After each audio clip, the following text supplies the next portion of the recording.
to a show.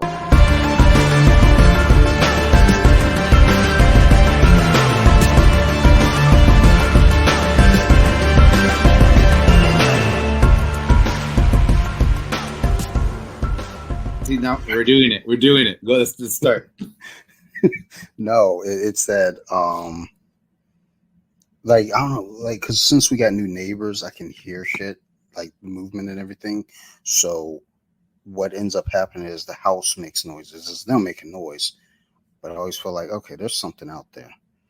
And then Sarah gets pissed because she's like, "Why do you lock the bedroom door at night?" I was like, "Cause man, if something comes in here to fuck with me," she was like, "But Sophie's door is unlocked." I was like, "I mean, she know how to lock the door too." What the fuck you want from me, man? Like, Look, wife. If you're here and I'm here, we can make 10 more Sophies. If I'm gone, you're all out. You're all out. Yeah, look, the reason I'm not getting a vasectomy because what if like the repopulation of the world relies on me? Like, or what if my wife says I want a divorce? I go into a new marriage like with nothing but action figures. Like I can't make no babies or nothing. All I got is a podcast and action figures. It's fucked up. I mean, if you're divorced and you end up with only a podcast and action figures, that might just be it right there. Like that's it. Like except dying alone. I agree with that to some degree, but I'm fucking charming, dude. So some chick might be like, "Hey, like Dante, let's make a family," and I'm like, "I can't because I only have action figures." What you do is this is an easy solution. You just lie. You continue to lie, and then eventually blame her. I mean, I think you can like reverse vasectomy. Oh, you can. Yeah, you can. I'm not fucking with it. Like, I think ultimately what it really boils down to is I don't want a knife near my balls. Yeah, that's what it comes down to. Let's not mess my balls in one way or another. Oh, I was at a party. I don't know what party I was years ago. Were they messing with balls? No, but everybody there had their balls messed with, and they're like sitting around talking about it. And I was the only one there that could make babies still, and it felt really weird. So I went over, grabbed some more beers, and just sat in the corner by myself. It's like you were the only one. You were the only one with a working gun in the war. Yeah, it's like, all right, fellas, we're going to war. Well, I am. Y'all aren't. Oh well. I mean, fuck it. Like the moral of the story is, I'm not getting a vasectomy. Not that this discussion ever really came up with my wife and I, but look, I'm just scared to go downstairs to get the box of wine because it's dark down there. My wife turns off the fucking, that light above the stove or whatever the fuck. She always turns that off. And I'm like, yo, why? Why do you do that? She doesn't give me a reason. And I'm just like, and I hate walking out. Look, when the police knocked on our door at 4 a.m, my wife went downstairs in the pitch black. And I was torn because it's like, I don't want to abandon my wife in this situation, but I also don't want to run into the darkness either. So see, the irony of it is that in the horror movie, she interacts with the killer first, but I'm sure you still die first. Of course. That's like those are the rules, dude. I mean, and just so y'all know, this isn't So You Like Horror. This is Off the Mats, episode 150. My guest this week is going to be Mannuel. He is also the host of. So yeah, I didn't say Manuel. Manuel, who's also the host of Off the Saddle podcast. If y'all are out there checking it out, if you haven't listened to the podcast, please go do so.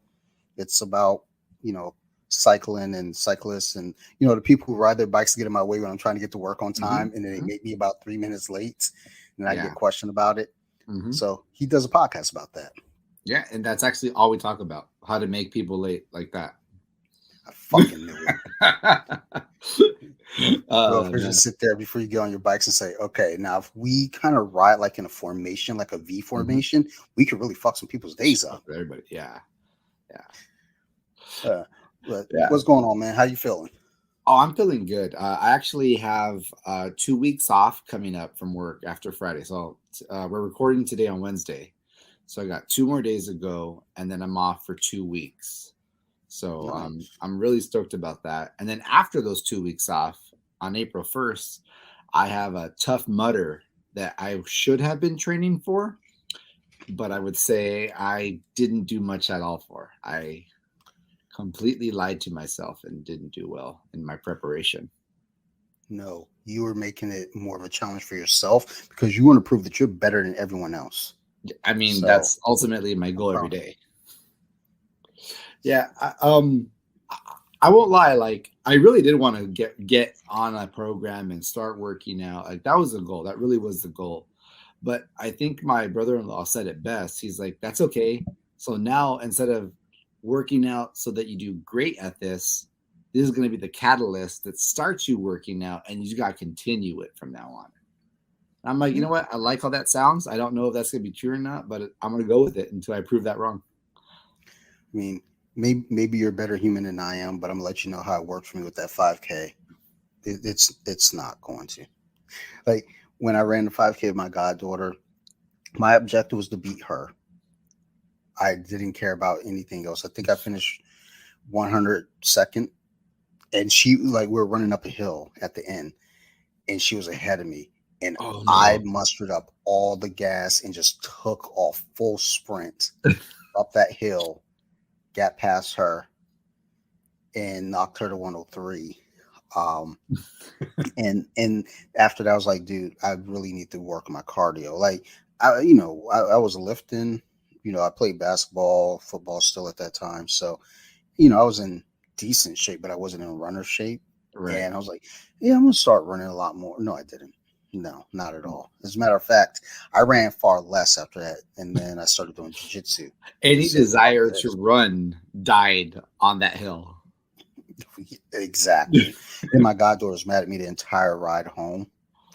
She, she was like, she just sat there in the back seat, like pouting. I was like, "Hey, And you know what? told you." She got legs. She could have ran harder. Yeah, yeah. I mean, I'll tell you this: as much as I talk shit about my mom and the traumas that she caused me, she didn't raise no bitch. Well, actually, she didn't raise me, but she didn't birth no bitch.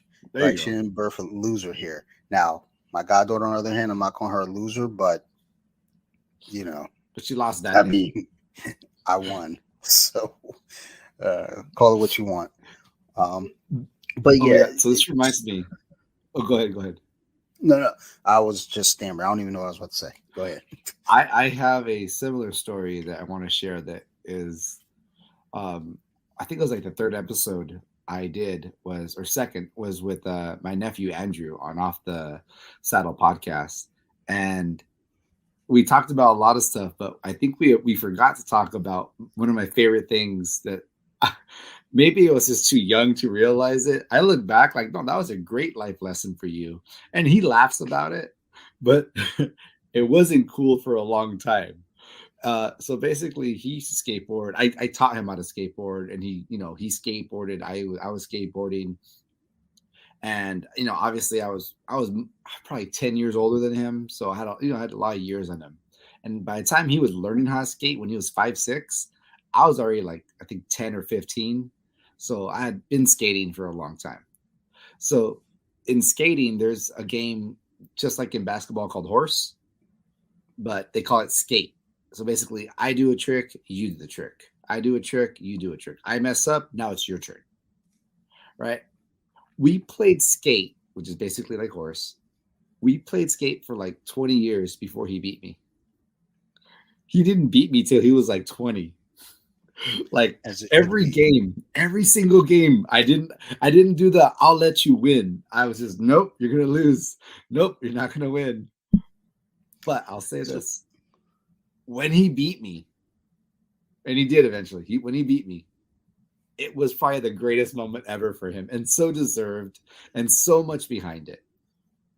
well earned. That's the magic to it there though. It's like if if you're really really working at something, you just can't. It's like playing a video game, which that's not a good example for me because if I can't beat a video game, I take that shit back to the store. But It's um broken.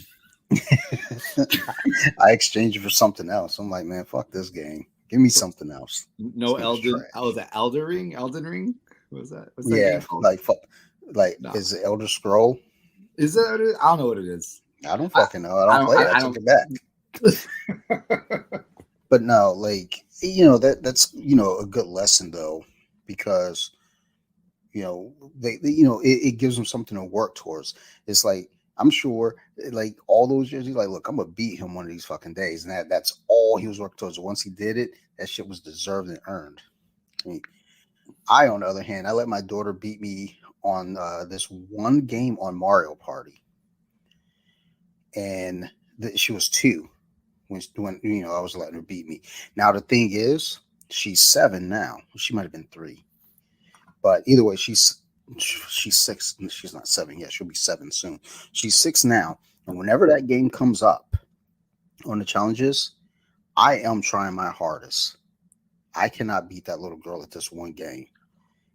And it is very, very bizarre that I can't beat her.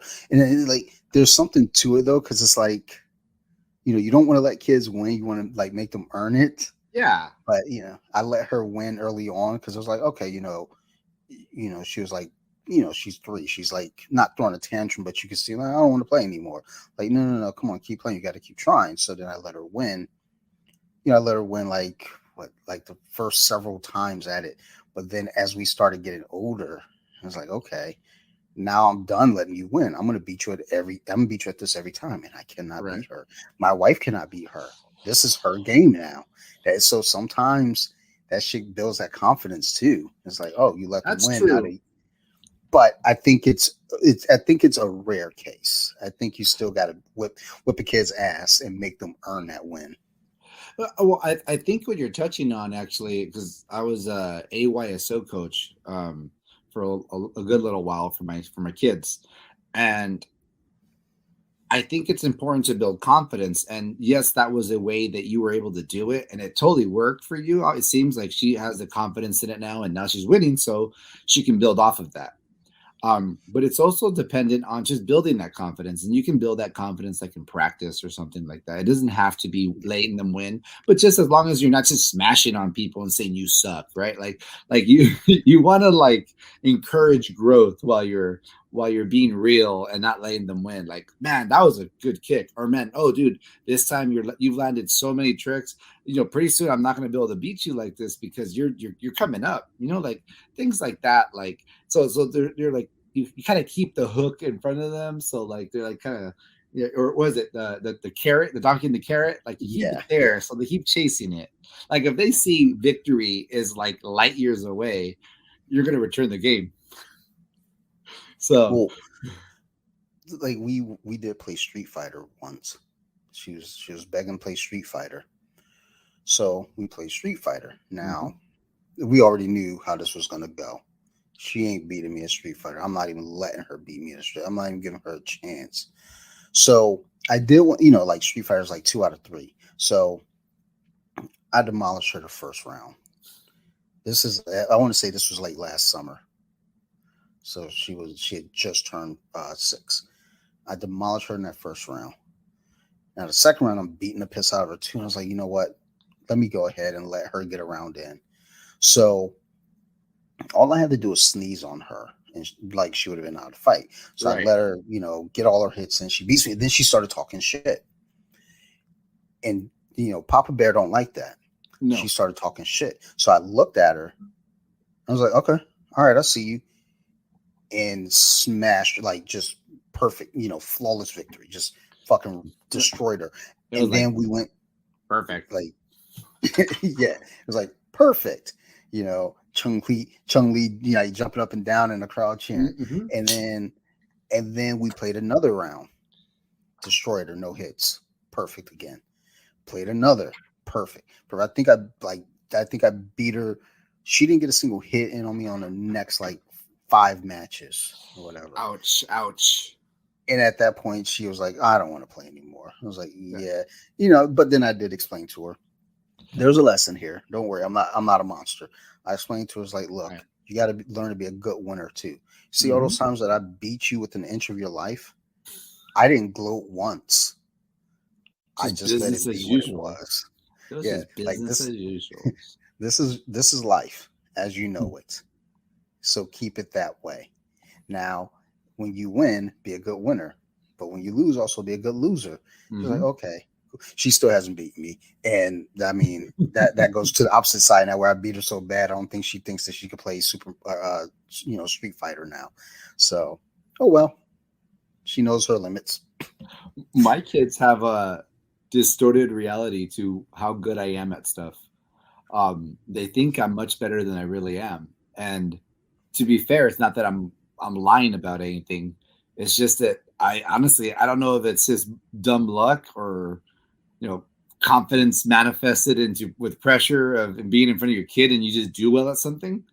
But there's so many sports they've played or things they've tried. I mean, okay, hockey or devil Yeah. sticks or a yo-yo or whatever it's been, and they're trying something. They're like, "Dad, you try it. Dad, you try it." Like we're trying to flip this puck on the stick and then catch it again on the stick and then hit it or whatever. It's like they're trying these silly things, right? And I'm like, "Oh, that's cool, man. Go for it." They're like, "No, no, we want you to try it." I was like, whatever. And the joke became, let me dad this.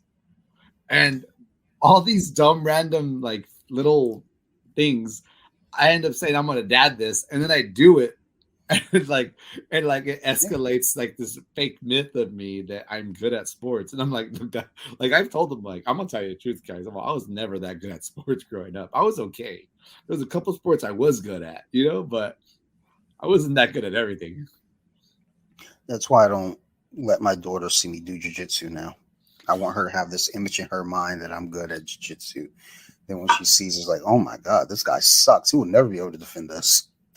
Like, I want a new dad. No, you're not. You're Fuck you, not kid. wrong. When my kids and I went to the same gym, sometimes they would stay and watch me, and I was like, "Oh man, this is depressing." It's Like, like, I was wipeout status at the time too, so like I was like new, like I mean that's just like white belt. Like I've been like a year, and I almost got 2 stripes in or something. No, no, I was like my first week at the gym. They were watching me roll and get my ass kicked. It I was mean, it was bad. and that's when the response is, look, you motherfuckers are new at something too. All right. Don't act like y'all fucking professionals. This is my first fucking day. I'm learning too. Hey, Oh, fuck y'all think they this is? they were humble in class, but when we were driving back, and they're like, "I got a stripe today. Have you? Have you, Dad?" I was like, "I'm like, look, I'm like, your stripes don't count, okay? Well, wait till you're in adult class, and then your stripes count. I'm all, you got all kinds of colors at the youth level." It's like, oh, you got a strike? You got a fucking strike? Guess what? You know what else you got today? You're grounded. That's what you got. Get the fuck to your room now. Fuck out He's my all face. he's all want to roll for it. It's like, oh yeah, you got a stripe? Here, come on. We got mats in the back. Let's go, son. I'm gonna add that stripe to mine. Like, yeah, like if you can't beat me, I take your stripe. How about that? Yeah, Just straight up go into a we're hill hook right away. we're not playing for pinks. We're playing for stripes. Like, I think some gyms actually do that. I've heard where No, like if you're like a blue belt and you're rolling with a white belt, you're rolling for your belt. no If you way, lose, they take your belt. no way. I don't know how true that is. Look, it's on the internet, so I could see it working the other way. I could see it like you're a white belt and you don't become a blue belt till under pressure you beat a blue belt. I think that's cool. That's earning it. I like that. That's yeah, cool. yeah. But if you're a blue belt, I mean, you get there's bad rolls. There's like, you know, there's mistakes that could happen. Like you're gonna lose your belt because you went for something and missed. That's when you put the. That's when you start thinking it's like time to fish hook this kid. You ain't taking my belt today. Fuck you think this is? Um, yeah. So for y'all listening, if you haven't figured out, we didn't really have a plan. So it's really just going to be us talking about nonsense. Well, no, I did want to talk about the podcast, your podcast, a little bit as Okay. well, though, just to kind of get a feel for it. What do you 4 episodes in? Well, four and I a mean, bonus. 4 and a bonus. Yeah, exactly. So I have 4 and a So bonus right now. The first one was kind of like a half episode. It was more like an introduction. I talk about what I want to talk about. It's very what's that word I'm looking for? Very Inception. Um, but then after that, I got my first guest, and we had a good conversation about cycling, and it is about bicycles in a sense. Like a lot of the people who I bring in are I would say so far everyone has a bike story, but they're not all really diehard bike people. The reality is it's Off the Saddle podcast, which is kind of like a play on it, which is a one. I borrowed it exactly from Off the Mats. Like that's exactly where it came from. You and I talked about it, and to be fair, you inspired me to actually go through with this. So I appreciate you in that sense. Um, but for me, it also had a double meaning because if I saw someone and they were like off the saddle on their bike, then they were attacking. Like that means you're going so hard. It's like a sprint kind of, right? Yeah. You get off your saddle and you start mashing, right? But then if you haven't ridden in a while, they call that off the saddle as well. So like, oh man, have you been riding? Nah, man, I've been off the saddle. It's like, oh, Right. so you haven't been riding.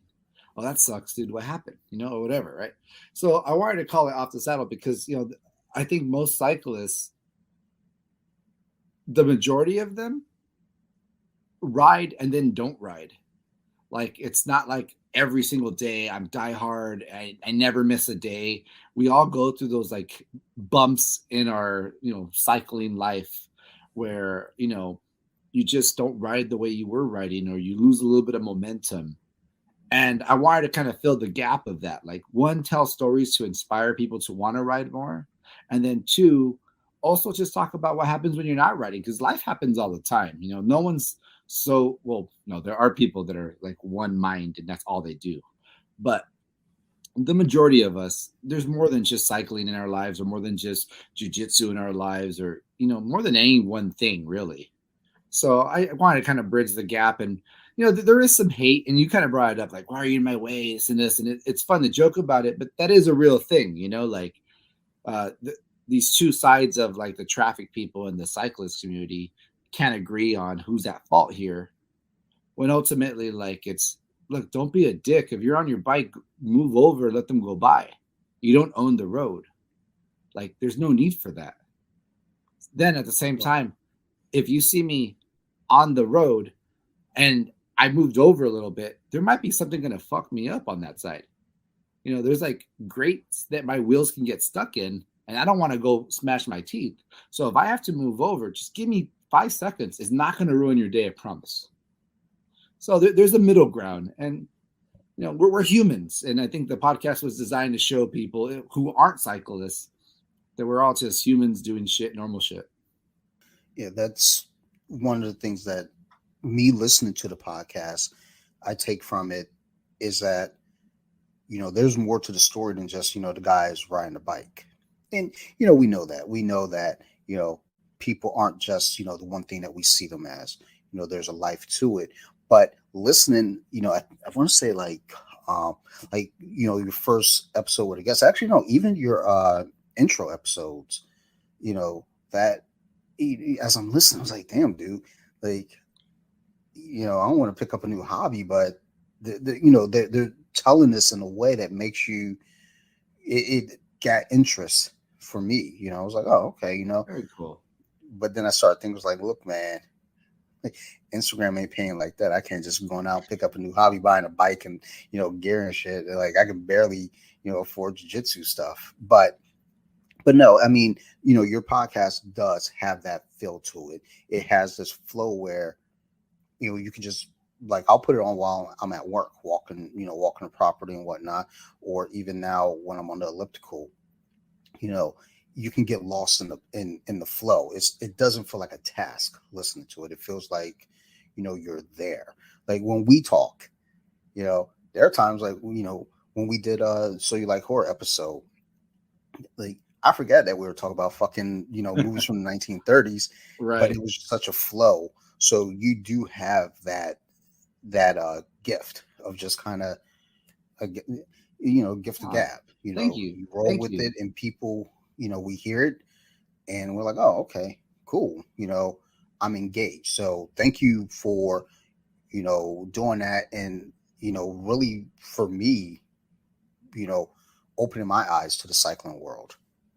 I appreciate that. That's super cool for you to say. And again, that's the goal. The goal is show people more about cycling and cycling life and other things about it. Because I do think that there is a stigma to cycling or cyclists right now, where it's like this uptight, like spandex wearing dude who's almost like a Karen, to be honest. And it's like, oh, I'm sure that exists, that everything exists, right?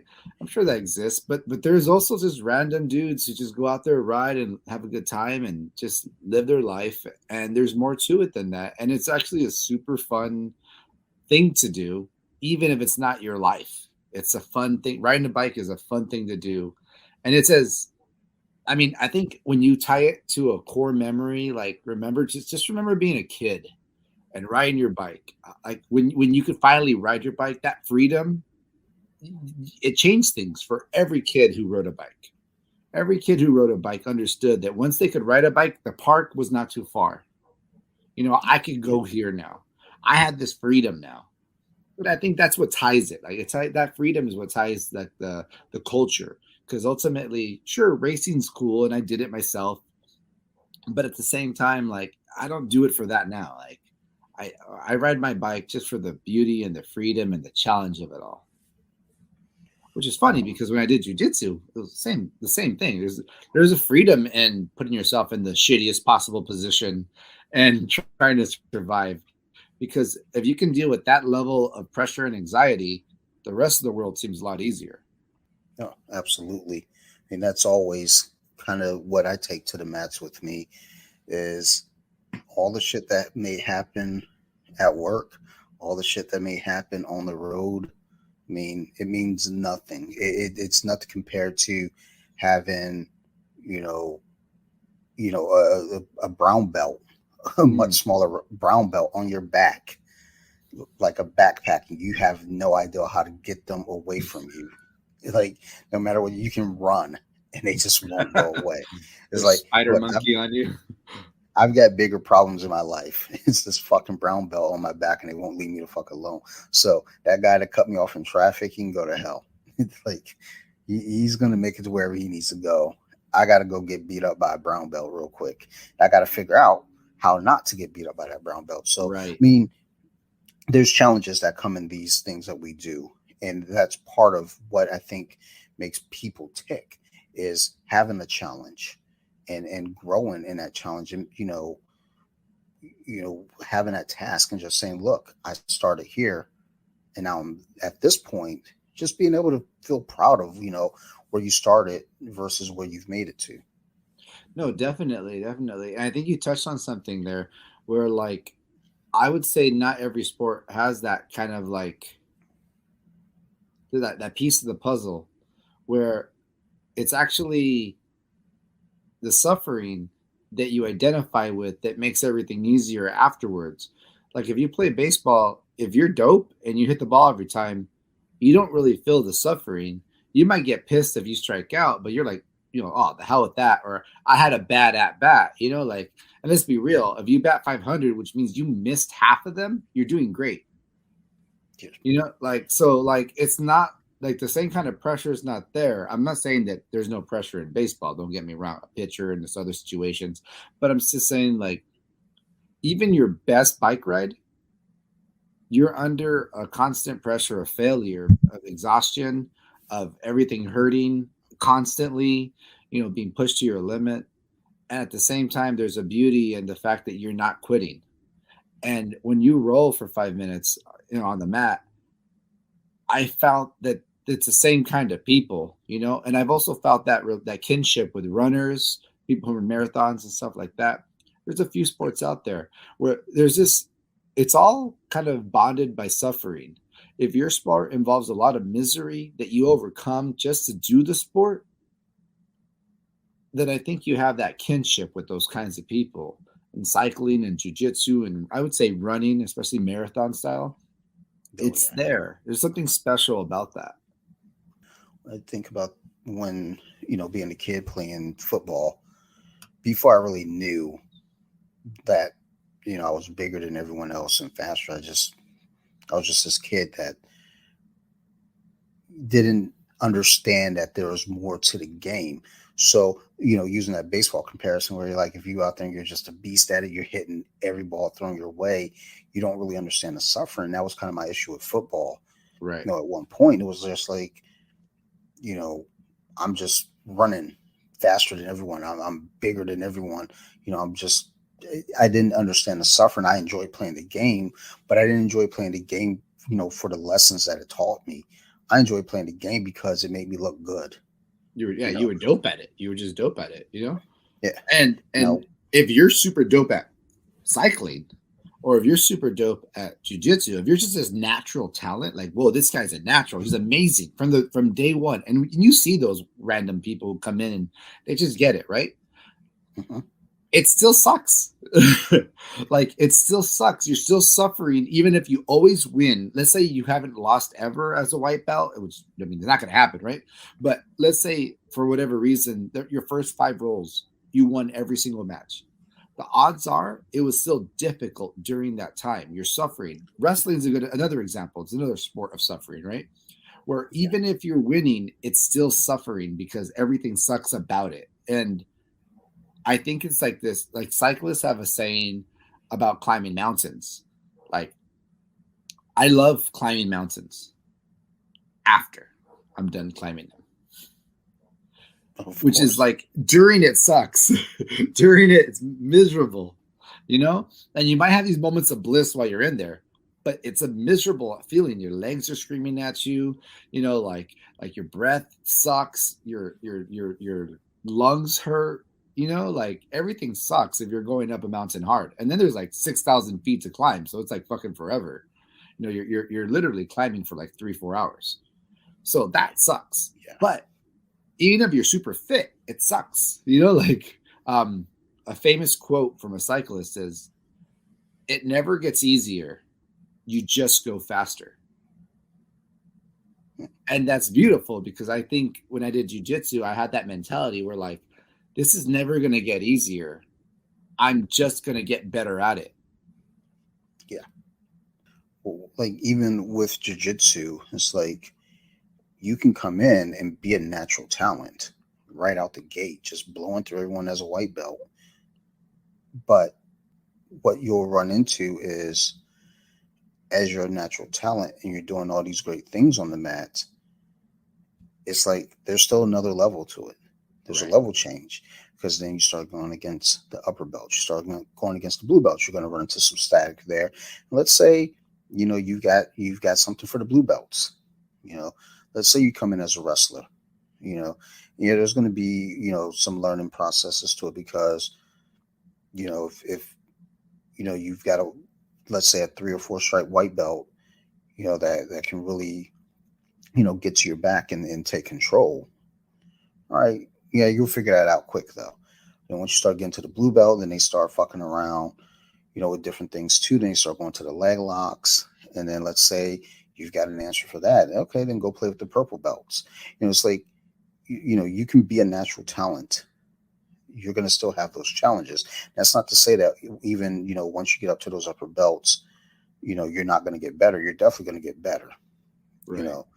But it's like, it's not going to be something where it's like, oh, this is the easiest thing ever. No. And that's the beauty about, these types of activities, where it's like, you got runners, you got cyclists, you got wrestlers, you got grapplers, you got, judo players, you've got boxers, Yeah. All of it. There's always going to be, a level of challenge to it. No matter how good you get, there's always going to be something new to challenge you in those realms. And I think that's, again, as I said earlier, I think that's what kind of really makes us tick as people, is, the challenge of improvement. Right. And I want to be kind of clear about it, because take a sport like tennis. I played it not during high school, but afterwards I learned how to play. After high school, I learned how to play. And it turns out that that's such a fun sport. It's super fun, and it's super competitive. I didn't know how competitive it was. And as I learned more about it, I realized this shit's cutthroat, dude. Like there are so few sports where I can't even think of another one where basically like once you're playing, you don't have a coach. Once the Yeah, game's on, it's just you and this other person challenging you, and you're gonna find out who's better. And the coach can't tell you anything. Like the coach can notice you're doing this stupid thing that you always do, and all you gotta do is move your hand a little bit, and you'll get it right. Can't tell you until after the match. Like that's it. They can't tell you. There's no coaching during the match. So that's super cool and it's super challenging, right? yeah, But in playing tennis, when you're learning how to play it, it's just tiring, but it's not suffering. And there's a difference between something being very exhausting. I had Hell Week in football. It was exhausting. And yeah, I suffered to get through it, right? But that's not the same suffering as you do when you're running a marathon or you're on mile 90 of 100 on a bicycle or you're on minute 4 out of 5 minutes in a roll and it's your third roll. And it's a different one. It's just different. You're in deeper water more of the time in these other sports where because there's like a physical, like you're losing, like it'd be yeah, different if in tennis you got hit with the ball every time you missed it. Like if you missed, they hit you. Like that was the goal. Like then it'd be like, oh damn, like your body's you're feeling it. You're feeling it. yeah, yeah. Well, that was, that's something also I want to make clear too. It's like, anyone listening, I'm not trying to say, other sports aren't difficult because yeah, No, like football. they are. Oh my God, 2 a days, and sometimes we did 3 a days. There's struggle to all of it. I mean, Yeah. fuck, even like basketball. I mean, because like soccer, basketball, things like that. There's a lot of conditioning. A Right. lot of cardio involved. I mean, shit, football. We did a lot of burpees or up downs, Burpees. which Yeah. I Come. remember. I remember doing up downs one time. It was like here in Maryland, it was getting cold. I want to say it might have been. It was unnaturally cold at this point because it was October. And I remember doing up downs, and I remember on the down, I dropped, and you hit the ground. It was hard. It was like frozen. And I remember Oh, it at sucks. that point, the tears started to like I fought the tears back, but I remember getting home. It was just like I don't want to do this Right. because the thing is for me with football, it's like, look, I understand my assignment. Give me the ball and I'm going to get there. They're like, well, that's not how this works. So they moved me to defense because they're like, look, like, first of all, I couldn't fucking run a route to save my life. So there's that. But I was that kid that if you give me the ball, I'm going to get to the other end of the field. But Right. the issue being is like I just never had the coachability or understanding of that.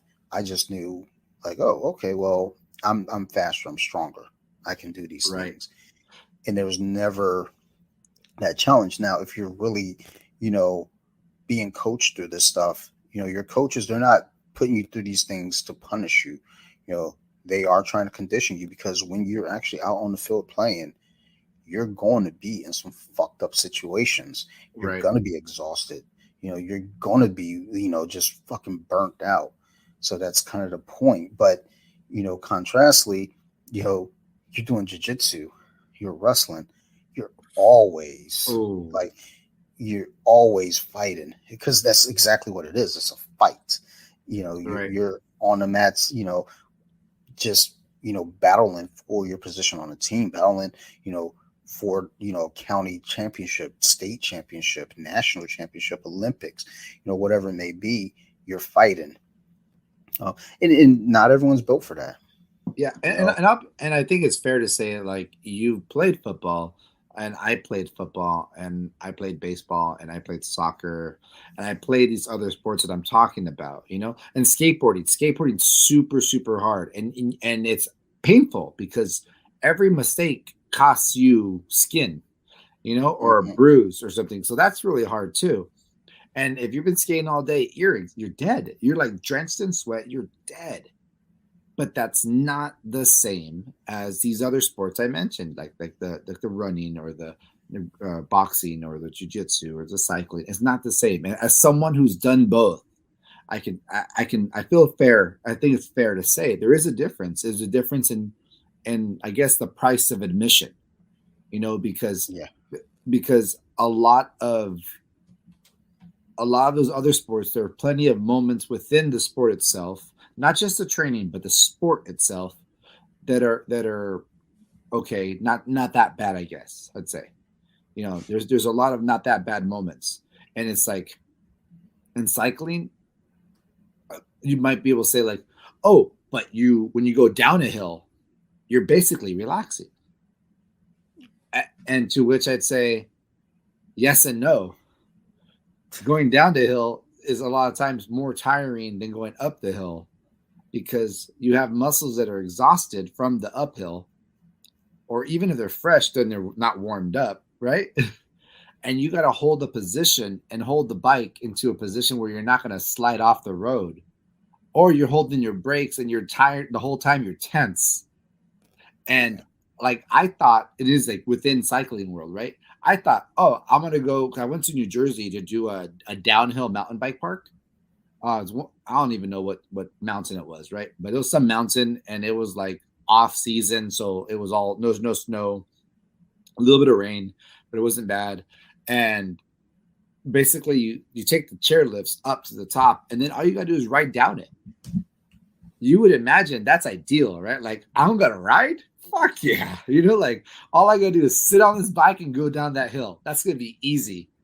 I was more tired and beat up from that than I was from like had I rode up a normal mountain that height on a road bike. The mountain biking, just the position and the bracing for everything, and just you're like imagine holding a plank for like 20 minutes. That's what downhill is like on a road bike or a mountain bike. More mountain bikes, harder. And that's why I wasn't ready for it because I had never done it like that. I'd never done it to that level. And when I did do it, I was like, holy shit, I got a whole new respect for these downhill guys because it's not easy to hold yourself in that position, like basically squatting like on a wall. How you sit down, you squat on a wall. Yeah. It's like that for like 10, 20 minutes. Except it's like bouncing. you're like up and down, holding. You're like, oh shit. And there's the fear of constant death flying off too, or hitting a tree. That too. I'll pass on that. See, you had me for a minute. Listen to your podcast. I was like, oh shit, I got a new hobby maybe. Now I'm thinking, man, there's like, I don't ever worry about dying on the mats. Well, I'll be well. Someone doesn't let go. Well. I get worried with certain people where it's like, man, they beating the shit out of me. What if they like look at me and was like, yo, like, I don't even think I like this dude. And they just start fucking me up. I'm like, yo, I'm super nice. What are you doing?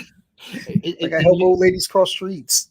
And you know what, dude? Like it's actually more the opposite in real life. The jokes aside, it's more like when you got the choke on somebody and you got it good and you're like, and he's not tapping. How long am I like? Am I gonna make him black out? Am I that person? Am I gonna be the guy who's like, hey, he passed out and my fault. That's his fault for not tapping.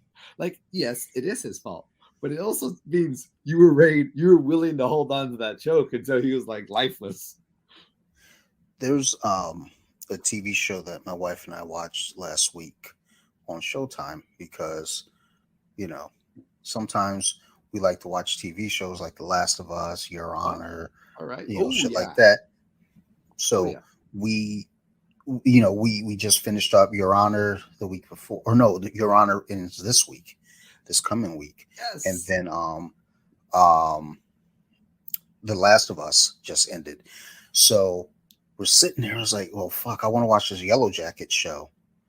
So I was like, I tried it once, but I kind of wasn't into it. So she was like, let's try it again. So we tried it again. And don't worry, people that's listening, stay with me. I'm bringing it back. I'm bringing it back home. Basically, it's a group of girls who's on a high school soccer team. And, they're going to nationals. Blah, blah, blah. Mm-hmm. So they're in practice. And one of the girls um, got did a slide tackle and broke another girl's leg, like like really broke the leg, Nasty. like through the skin and everything, Ah. bone through the skin and all.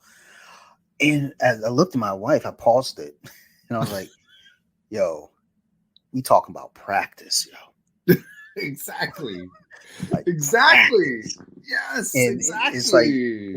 who slide tackling in practice, yo? That hard. It- Who's going for it like that? That hard. yeah.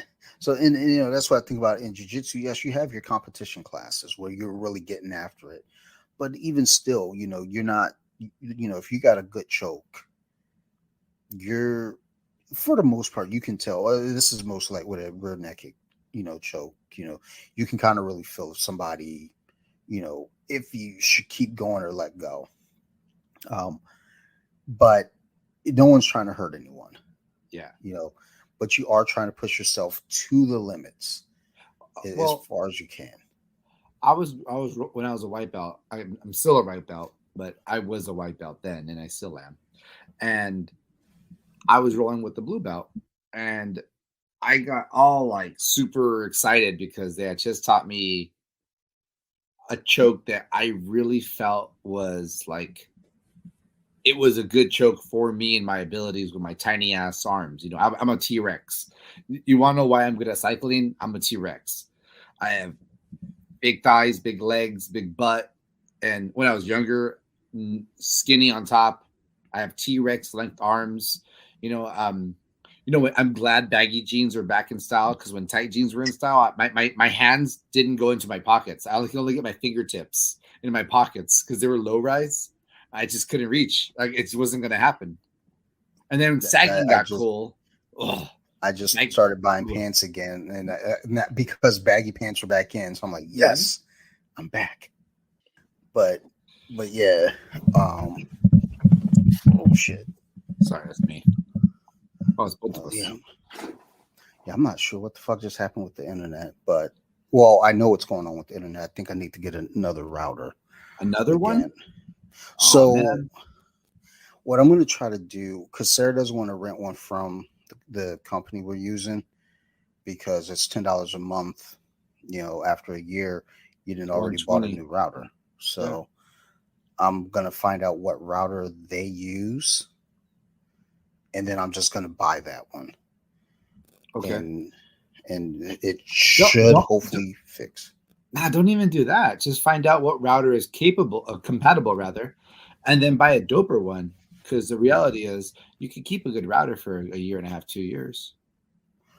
Yeah, kind of figured out. Yeah, that's about the length of it because who was that? It might have been you. I was talking to someone. And we were talking about like how old the other router was. I was like, about I don't know, maybe 4 or 5 years. Like, yeah, and Oh, in oh, router years, that's pretty fucking old, dude. It's like, oh, oh, that's that's a lifetime. That's a lifetime.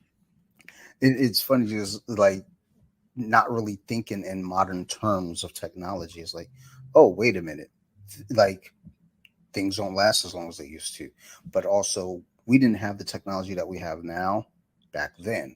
Yeah, So this is like now kind of that learning, like, oh, okay, so my router might be good for 2 years max. right. And it's a bit unfair to judge us so harshly because 2 years ago, what was desired and what was acceptable as speeds and Hmm. how fast you want something to upload and download was like if something downloaded in 30 minutes, you're like, oh, that's amazing. But you're like, why can't it download in 5? And if you want to continue that, then that's why it gets outdated so quickly. It's not that your Yeah. router sucks. It's just that the the what's the word I'm looking for? The like the end zone keeps getting further away. Oh, yeah, Like like yeah, like like like it's not that what you have sucks. It's what you have is just archaic compared to what's out there now. So 2 years is about how long you want to last with something before you feel like you're so behind, or the con what's what am I looking for, like the limitations of what you're doing, 1080p and 120 hertz and this and this and that and that. Like we just everything demands so much more power now that you kind of have to move yeah, up just to be on par with what you're capable of, because you don't want to have a computer that doesn't process as fast as your brand new cell phone. Oh yeah. Well, and that's just kind of the weird thing about everything now is I keep things to a very minimalist mindset. It's like when it comes to computers, for instance, I only use this computer for this and Mhm. this alone. Now the thing is, as the websites and the apps and things start to advance and get more powerful, Mhm. yes, my MacBook, that I got in 2021, you know, it's fine for the moment. But like the Mac Mini that I have downstairs, I think what's that, 2012, 2012, and it still works, it still functions. Right. But I know when I was recording, I want to say the first 30, maybe first 30 or 40 episodes of Off the Mats were done on that Mac Mini. And I haven't gone back to listen to any of them. I'm just, I don't know if I can do that. I don't think I have it in me. But I know it was a struggle for me to get things set up and get rolling. I remember trying to record with a good friend, and the computer just kept giving me issues. And I told her, I was like, look, we'll have to do this another time. I still never reached back out because I was so embarrassed. I was like, God damn it. You shouldn't be. But um, but now it's like with this one, despite the internet issues, it's like it runs fine. Like converting this video into audio, it's quick. Whereas on that one, that was a 4 hour ordeal. Oh Sometimes wow, I would just that's let it processing run. speed. Yeah, that's rough. Yeah, like now it might take 30, maybe 40 minutes, depending on like if it's like a 3 hour episode. Yeah, that's probably a like maybe 40-minute download or a conversion, which I accept that. But if it's like hour and a half, that's probably 15 minutes at best. And Nice, nice. you know just the technologies are different. But I'm leaving all of that shit in there. Like I'm gonna kind of toy around it, Are but you really? I'm gonna just I'm gonna it's like, look, motherfuckers, this is what I've been Real dealing talk. with recently with the From internets. from baggy pants to real life internet issues. That's what you're gonna get this time. Well, I mean, I think that's one of the things with doing the podcast though too, for me, is I try to stay genuine. I want it to stay to a point where people understand, like, this is who I am. I don't want anyone to ever listen to the podcast and think, oh, this guy's different than what I would have thought. Right. Granted, I run three different podcasts. You might get three different personalities between all of them. It depends. Like, I mean, True. you've listened to Columpton. Oh That yeah, that love it. that shit is Love it. not meant. Love it. That it's not meant for my grandma, for sure. Um, Meanwhile, I Oddly, can let my grandma. I think my grandma would love it. Um, I think my grandma would listen to maybe what's the episode? I think like one of the early episodes called "Losing Our Religion." Hmm. I would let her lose that. I would let her listen to that one just so she can understand. Like, look, this is what all those years going to that Lutheran church did to me. Hmm. Hmm. Like, just so you understand, don't listen to Interesting. anything after this episode. My church, Interesting. I felt like the church I went to was a good church. It was a fun church. Um, very kind people.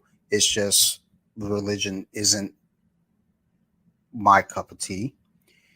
Um, and I don't, begrudge anyone else who holds religion dear to their heart. I begrudge a couple people, but that's because I'm a dick. And Fuck and them. let's be real, they could be Satanists, they'd still be the same person. They could Yeah, be Mormon and they'd be the same people. 9 times out of 10, if you're a dick, it doesn't matter what religion you bow to. Yeah, yeah, dicks are dicks, and the reality is, religion is just something people hide behind. Because whether you have whatever your agenda is, my mom, for example, one of my foster moms, right? My mom, for example, she's a devout Roman Catholic, and oof, yeah, you can imagine it's a strict religion. It's pretty out there. It's like as far as it goes, pretty. traditional and old school and all that jazz, right? Yeah.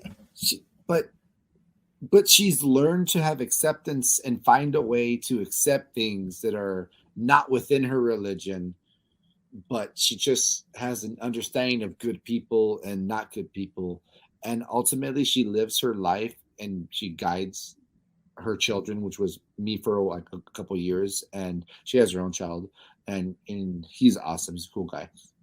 He's my brother, you know. Um, but she's such a good person, you know. She's such a good person that she could be Baptist, and it wouldn't change who she is. She just happens to believe in a certain sect of religion that does certain things, and there's some kind of bizarre things, and I I love it personally. I mean, because I grew up with that one. I grew up with uh, just traditional Christianity as well, and I had a Yeah. short stint with Jehovah's Witness in my foster homes, and all that. Like, just I got to kind of appreciate religion for what it can be, and also see it for the, in my opinion. Okay, I'm sorry, guys. I'm sorry, anyone listening who believes in something. It's okay. You have every right to have that, but Yeah. I also appreciate religion for the lie that it is, you know. And it's like at the end of the day, if what you're preaching is positive and kind and good, and you're not going to hate people for not choosing your religion, then you're okay. Go for it. Keep going down that road. But if I you're gonna read eliteness and judgmental, then you're part of a crew. You're not part of a religion. It's a like clique. no, like I completely agree with that. It's that's always been my thing. Is like I think fellowship is important. I think humans we're tribal. You know, we want to Oh yeah. have groups, we want to have teams, we want to have cliques. My wife and I were just talking about this the other day. Is I can't remember how the topic came up. We might have been watching a documentary or something. But I think we were watching a QAnon documentary because, Oh. dude, I have so much fun with that shit. God damn, it's so Mm. fun. Um, it's but then we got into this talk about how you know, race and how it morphed to skin color, and it switched from like judging people on their religion, Mm. and how they prayed, and what they believed and how they believed. And it was like, I mean, it still kind of breaks down to this day in these weird sectors because let's talk about text messaging. you know Okay. let's say there's a group chat and there's Okay. one motherfucker with the green chat. That motherfucker has an Android. I'm that motherfucker. And Fuck I that always fool. get cussed out in all the chats because I have an Android. They're like, who's fucking up our fucking chat right now? Dante, is that you? And then, it's all tongue in cheek. It's all fun and games. We're Right. laughing. But the fact is, you do have people that are like, are you team iPhone or team Android? Or, sports teams. You know, people judge off of sports teams. Oh Like, yeah.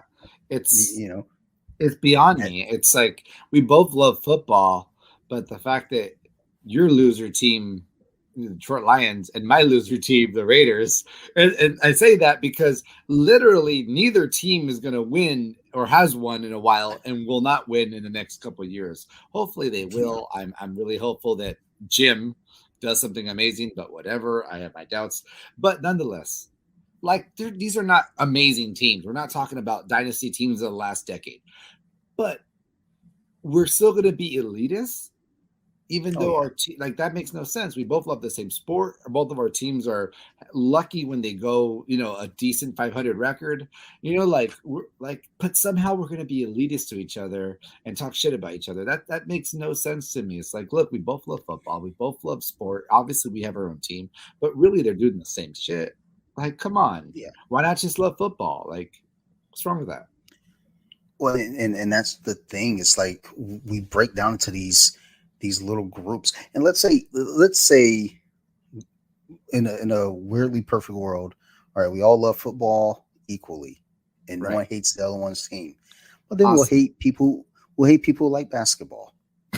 It's like, oh, that Oh, motherfucker likes basketball. you like basketball. That Fucking that pussy. that weak sport. Yeah. Like these motherfuckers can't even play a full season anymore, little bitches. It's like it but that's how we get though as It's so stupid. groups. We Yeah. just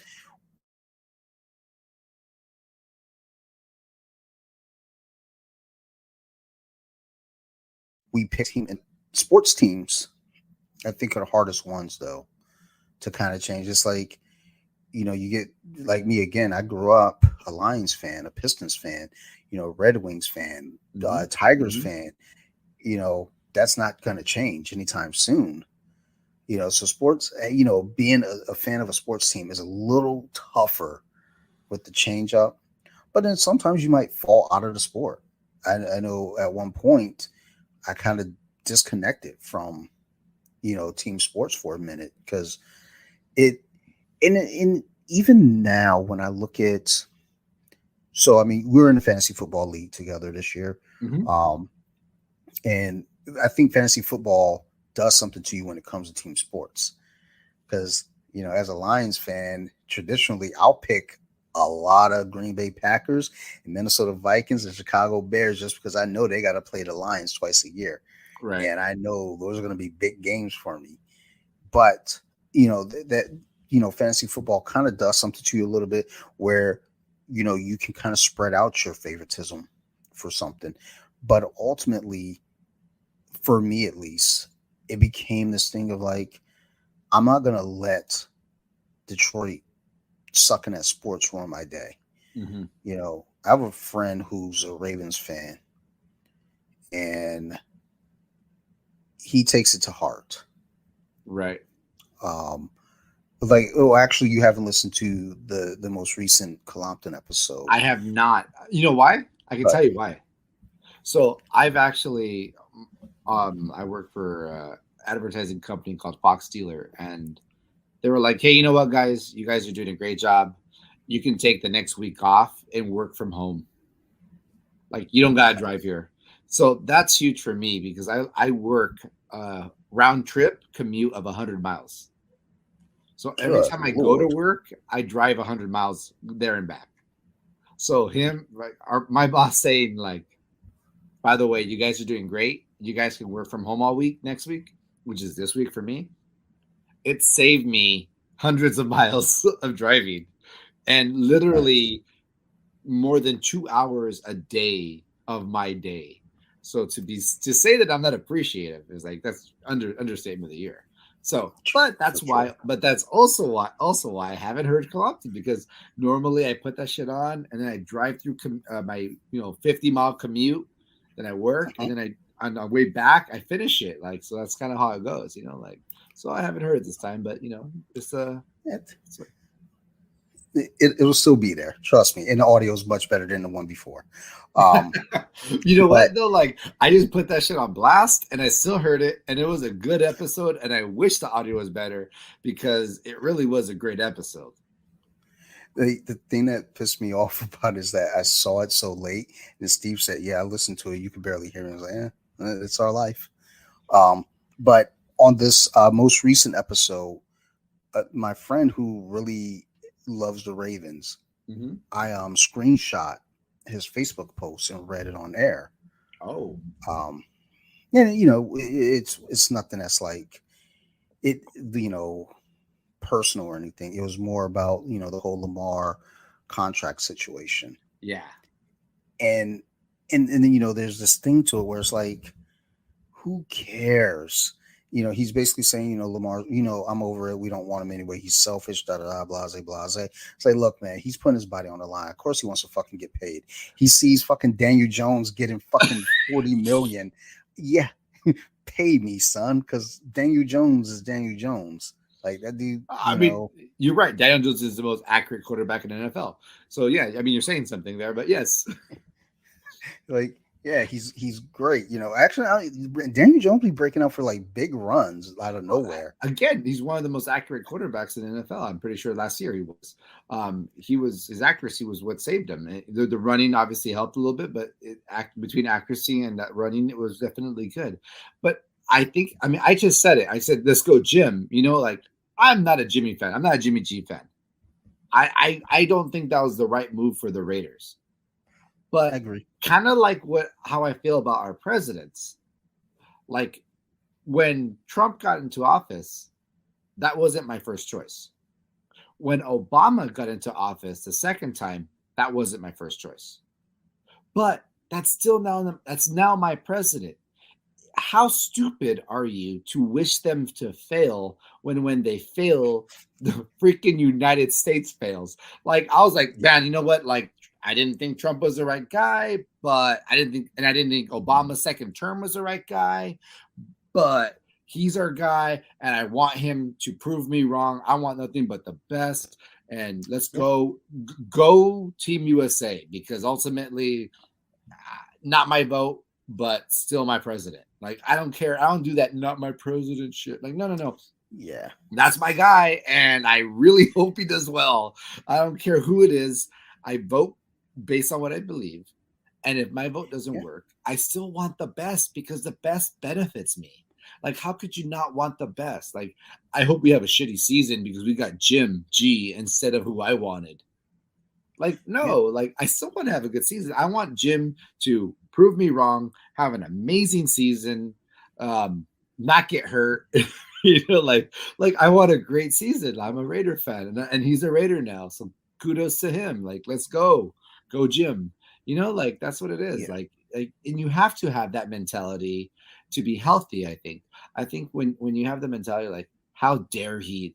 It's such an awkward mentality to me. I'm not trying to diss on your friend, but the diss is there. In case he's asking, the diss is there. Like it's the wrong mentality. You're having the wrong mentality when you're trying to personalize someone else's decision to make the right move. Why not be like, Yeah. damn you, Ravens, this guy is the guy I believe in. I think you should pay him whatever he wants. That would be a more appropriate stance. And if they say no, be like, well, I guess the Ravens want to save money. Hopefully it ends in a better team next season or something, whatever. Like, you still got to be positive with your mentality of not, what are you doing being a sports fan? Like, sports is all about optimism. Like I'm hoping we don't go 0-9 the first nine next games. Like, I'm optimistic. Well, and that's the thing though too. It's like again, these guys are putting their bodies on the line. So, you know, you want to get paid. Oh You yeah. know, if you're out there, risking your brain cells, with Mm-hmm. CTE. I Oh mean, yeah. RG3, ended up, getting himself hurt pretty bad. Yeah. Very early on, was his second year, his second season. He got hurt pretty bad, and he never recovered from that. So yeah, you want to get paid. So for anyone to say, how dare they want more money, it's like, look, man, all the billions of dollars that the NFL and these, teams bring in, it's like you got this player on your team and you see how they function without him. Yeah. When he's there, they're winning. When he's not there, they're not. So yeah, you might want to pay him, but as Steve, pointed out, we still have a lot of people that believe Flacco, was the guy. They should have never let Flacco go. They should have never replaced, Flacco with Lamar.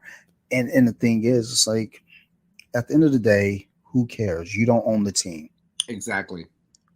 You know, I did not like Carr. I wish we would have kept Stidham, and I don't want Jimmy G. But two of those guys are gone. I don't even know who our backup's gonna be, but we got Jim G right now. Like. So guess what? I will be rooting for Jimmy G next season because I'm a Raiders fan. And when they move from Oakland to LA to Oakland to LA to Oakland to LA to, I'm not sure how many times they did that, but they did it a lot of times. And then they went to Las Vegas. When people would talk shit to me, I'd be like, look, you can put your arm on your back and it's still your arm. I don't care where they move the Raiders. If they're still the Raiders, they're my team. They could be the yeah, New York Raiders for all I give a shit. I'm a Raiders fan. I'm not a Los Angeles fan, because then I'd be into the Rams for a while, and I'd be into the Chargers for a while. I'd be into all those other teams that came and went or stayed or who. I don't give a shit.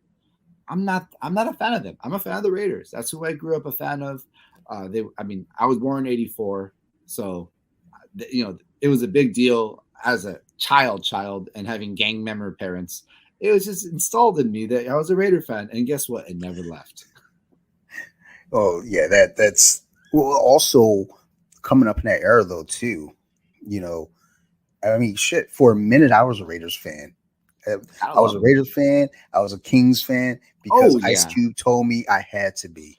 that's right. That's right. NWA. There's no denying it. Like I saw Ice Cube rocking the Raiders jacket. I was like, all right, that's my team. I saw him rocking the Kings jacket. I was like, all right, it Hmm. looks like that's my team. It's like because I'm scared. I don't know what to do. He might come get me. And then I realized, oh, he's not all that bad. He seems like a nice guy. He has a Like degree. he went to college. He went to college. It's like oh, his parents have a real good marriage. Um, He has both his parents. Oh shit! like well, yeah, I guess he won't hurt me after all. But then When again, I grew up, dads were limited edition. yeah, no shit. Like, yeah, you got a dad? You got one of those? So shit. Dude, I was in a foster family and still couldn't get two parents. I was like, God damn. Like, what do I got to do? Kids today be spoiled with their polyamorous marriages. Like you're a foster Yeah. kid now. You got like 2 dads and 4 moms. Like, what the hell? Like, how did you win the lottery? What's Christmas like for you? It's like that. Well, that's what I told my daughter, not kind of, and so like not in a direct way, but I explained to her, it's like, you have mommy and daddy here at home, you know, and we both sing songs with you. We sing bedtime songs with you, read stories at bedtime, all of it. You And are you are so far on the wrong side of that, dude. Like you're not battling what you battled. She will never yeah, understand you. She is yeah, you're doing your best to make sure she doesn't grow up privileged. Like yeah, you don't want her to have that false mentality of everything's easy, where nothing at all. Life was like surviving wasn't easy for foster kids. And I'm a no, foster kid too. Like that was not an easy life. So what we have are like my children too. My children, like, they don't get it. Like, I'm just hoping they gain enough. I give them enough, right? So yeah, that they can understand that hard work and ethics matter. Because the reality is, like, I works, mom stays home, I stay home. We're both here for them. They will have a unique set of problems that I would have never understood in my life. yeah. That's what I always told my wife. The one thing that always stands out to me when we look at my daughter, just playing with her toys, just being silly around the house, it's like I can never understand what she sees, and that's fine. That's fine. Um, and on the flip side of that, she'll never understand, what I went through, and I don't want her to ever Good. understand what I went through. Yes, Um, exactly. Exactly. it, like, and she's kind of her.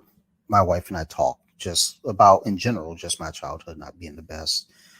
Just conversations. And from time to time, my daughter will come up and hug me and says, "Dad, I'm sorry you didn't have a great childhood." And I tell her, I was Oh. like, it's cool because I got it. I have a great life. You know, Mhm. and my job is to make sure that you have a fun childhood and that you get to do all the things you want to do and set out to do. And she was like, okay, yeah, well, I don't give a fuck about that. You want to play Street Fighter? And then I go and Right. fucking destroy her in that real quick That's just to right, bring her man. back down Hell to yeah. earth. Yeah, exactly. This Like, is your struggle. like I don't want her to get a false sense of security thinking she can beat me at Street Fighter. So as soon as I she sits down, it's on. my kids, it's like funny, like, and I remember reading something like I don't know where it was. It had to be internet. Maybe it was Instagram, right? But it was like kids today will never know what it was like to grow out and not come home till the lights turned on and this and this and that and that. And I was like, you know what, man? Like, realistically, I remember where I was during that time. I remember what I was doing during that time. I remember the dangerous shit that happened to me, how some of my friends didn't do that well and ended up dying during high school. Like, or the girls I hung around with got pregnant. Like, Yeah. yeah, I don't think I want that for them. Like, sure, we grew up a little tougher. Like, sure, yes, definitely. I am 100% tougher than all my children combined. Promise you that. But is that good? Is that the goal? Because I'd rather my kids be a little bit soft and then never have to work like a grunt their entire life and make way more money than me, be way better off, be more less emotionally damaged than me. Because Yeah. just because you have a quote unquote good job and you don't work hard per se with your back, I learned that later in life. I was a grunt. I worked, I worked a lot of jobs, right? I worked like at Target and then bike shop and then skateboard shop and all that kind of stuff. But eventually, I ended up in like working with my hands in the power plant, and I was hard work, like it's kind of like what you would imagine construction mechanic style, right? Yeah. That led to me hurting my back really bad. And then I had to find a plan B, and plan B was using my mind, which luckily wasn't so dusty that I could actually still use it. And now I have a job where basically I work on a computer and like I can make a living.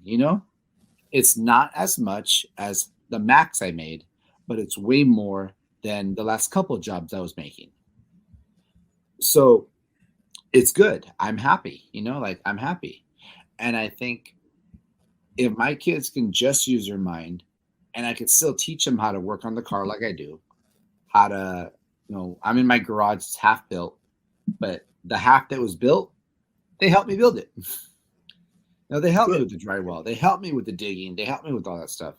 So it's not like they're inept. Like they're not gonna not know how to do an oil change. They'll learn it. They just won't have to do it. Hopefully they know how to do an oil change, but will have so much money, someone else will do it for them the rest of their life. My daughter constantly talks about when she gets older, she's going to have a big house. Nice. And I always says to her, like, okay, that's, good, you know, Mm-hmm. but honey bunny, you see all these toys on the floor? If you're not cleaning up Mm. these toys off this floor, you're going to clean up that big house. And she goes to me, I'm just going to have a bunch of butlers. Oh. And, later on says my wife was like, did our daughter just say she was going to be a slave master? Like, like what the fuck are we doing? Like, My we need mind to do said better. something my mouth can't say. Well, like, oh crap. It's like, what? Like, doesn't she know half of her? It's like, okay, I'm gonna stop that. Stop right there. Um, but no, it's like No, but when I, how when I proud think would you about, be? How I proud mean, would you be? Come on. If she got some dope ass job and then you walk in and she has like four butlers, like I you're mean, like, oh okay, shit, girl. Like, dude, you you know, did it. You did it. You did it, yeah. honey. Ooh, and that's the thing. It's like wanting her to achieve her goals. You know, if you set out to do something, go for it. Yeah. If this is your goal, go for it. You know, and the funny thing is, one thing that my wife and I kind of talk about too. Like I said, when I was a kid, I was an athlete. I didn't know I was an athlete, and I didn't have people in my life to kind of push me in that direction. I was just a kid, and they're just like, "Oh, just go out and play." So I go Right. out and play, and amongst your peers, nobody's your coach. We're just all the same age. We're all Right. dummies. Music. I had an ear for music as a kid. Things like that. And I says to my wife was like, you know, one of the things I want to be sure to do with my, you know, time as a parent is to make sure that if we see something that she's into, encourage it. Cultivate. Keep keep steering her in whatever direction, makes her happy. If it turns out, she's great at dance, then that's what we're building on. All the way. Instead of discouraging, because I know at one point my mom was in my life later on, and she was very discouraging, Mm. and that really messed with my psyche when it came to sports. Right. And it just, you know, it made me kind of wonder. Of course, as I got older and talked about it in therapy, my therapist brought up an interesting point about it. I don't think that that's even the, yeah, she was like, basically, you think it could be that somebody else is raising you and, you know, you're thriving and she was just trying to break you down. I was like, no, she's just a horrible human. Like, Yeah. she was just a bad person, says bad things to people, trying to break people down. It could be what my therapist was saying, maybe. No, no, But I think it is. I think it is. I went through a lot of therapy too, and honestly, I think like what they were able to show me is that like, and I try to impart this to my kids because right now, like, we just moved from a, I mean, I guess it was a decently bad neighborhood, like like of the bad neighborhoods, kind of not that bad, but not great, you know. yeah, I It was got you. absolute shit when I was there as a kid, but it had been like 20 years, you know? So in those 20 years, it got gentrified a bit. And, so like it's better now, like the homes are worth more. So like obviously it doesn't allow new bad people to move in there, but the old bad people are still there, shitty as fuck, so it was a mixed bag. They're like And cockroaches. yeah, they're going to stay. As long as you don't sell, you're there, right? I mean, fuck it. You bought the house at $30,000. So, I mean, fuck it, you're there. And at the same time, like, so we were in that neighborhood and they could see some of the bad stuff. They could see the gang violence. They could see stuff like that. But it wasn't as prevalent as it is here. And then the area itself wasn't as bad as it is here. And here is San Bernardino. Um, and so we're like a couple blocks off a baseline where there's homeless and hookers everywhere, you know? And yeah, they wander past our street sometimes and, shit like that. But at the same time, it's like what we're dealing with right now is that, like, oh, some kids are just terrible at school. There's rampant theft in the school. And then we went and talked to the school, like, hey, like, they stole our kids' shit. Like, what the fuck? Like, of course, not that language, right? But it was kind of like, the most professional adult, what the fuck, but what the fuck. Um, and I was like, and they're like, oh, yeah, well, this happens, this and this. I'm like, well, if it's happening and you're not telling us, then it's your fault. And they're like, well, we can't control all the kids. And I'm like, no, you're right, you can't. But by telling us, we can address our child and be like, hey, dude, your school sucks. They're going to steal your shit. Don't put anything in your backpack. Keep it with you. And then now it's not his fault for losing it and not our fault. But, shitty situations occur and you can't help that. But the fact that they weren't being transparent was the issue. So, like, there's that. And my wife was like, man, like, what should we do? Like, because it's such a bad thing. It's such a bad school, and this, and other schools are bad too. And I feel like this is a lot over here. I'm like, babe, honestly, the reality is, yes, we could move them to some other school. And yes, we could do all this stuff. But unless it's really worth it, it's not worth it to me because these problems don't stop. These problems follow you all your life. So by avoiding them right now, because they don't avoid them, we're preventing them from seeing the realities of worlds. What are we really doing? What are we really doing? One of the concerns I always have with my daughter, we homeschool right now. Mm. And well, my wife homeschools. I don't, I just beat her in video games. Um, That's a life that's an lesson. important lesson too. Yep. Hey. But one of my concerns with homeschooling is that, and there are homeschool groups. She does have a lot of socialization, and her homeschool friends, the group of kids that she interacts with, that's very very enriching and super positive for both her and my wife actually. But there's this thing to the world where it's like I don't want to expose her to bad things, but at the same time, at some point, she's going to see bad things, Yeah. and it's like it's Why like not wait? trying to figure out explaining things, but Right. then when it's too early, because it's like I have a hard time around cars, um, parking lots and stuff like that. My I didn't experience personally because I wasn't born yet. But my grandmother, out of what, 8 kids? I don't know. She had a lot of fucking kids. Mm-hmm. My grandma was the only child. And my wife asked her, was like, why'd you decide to have such a big family? She was like, because I was the only child.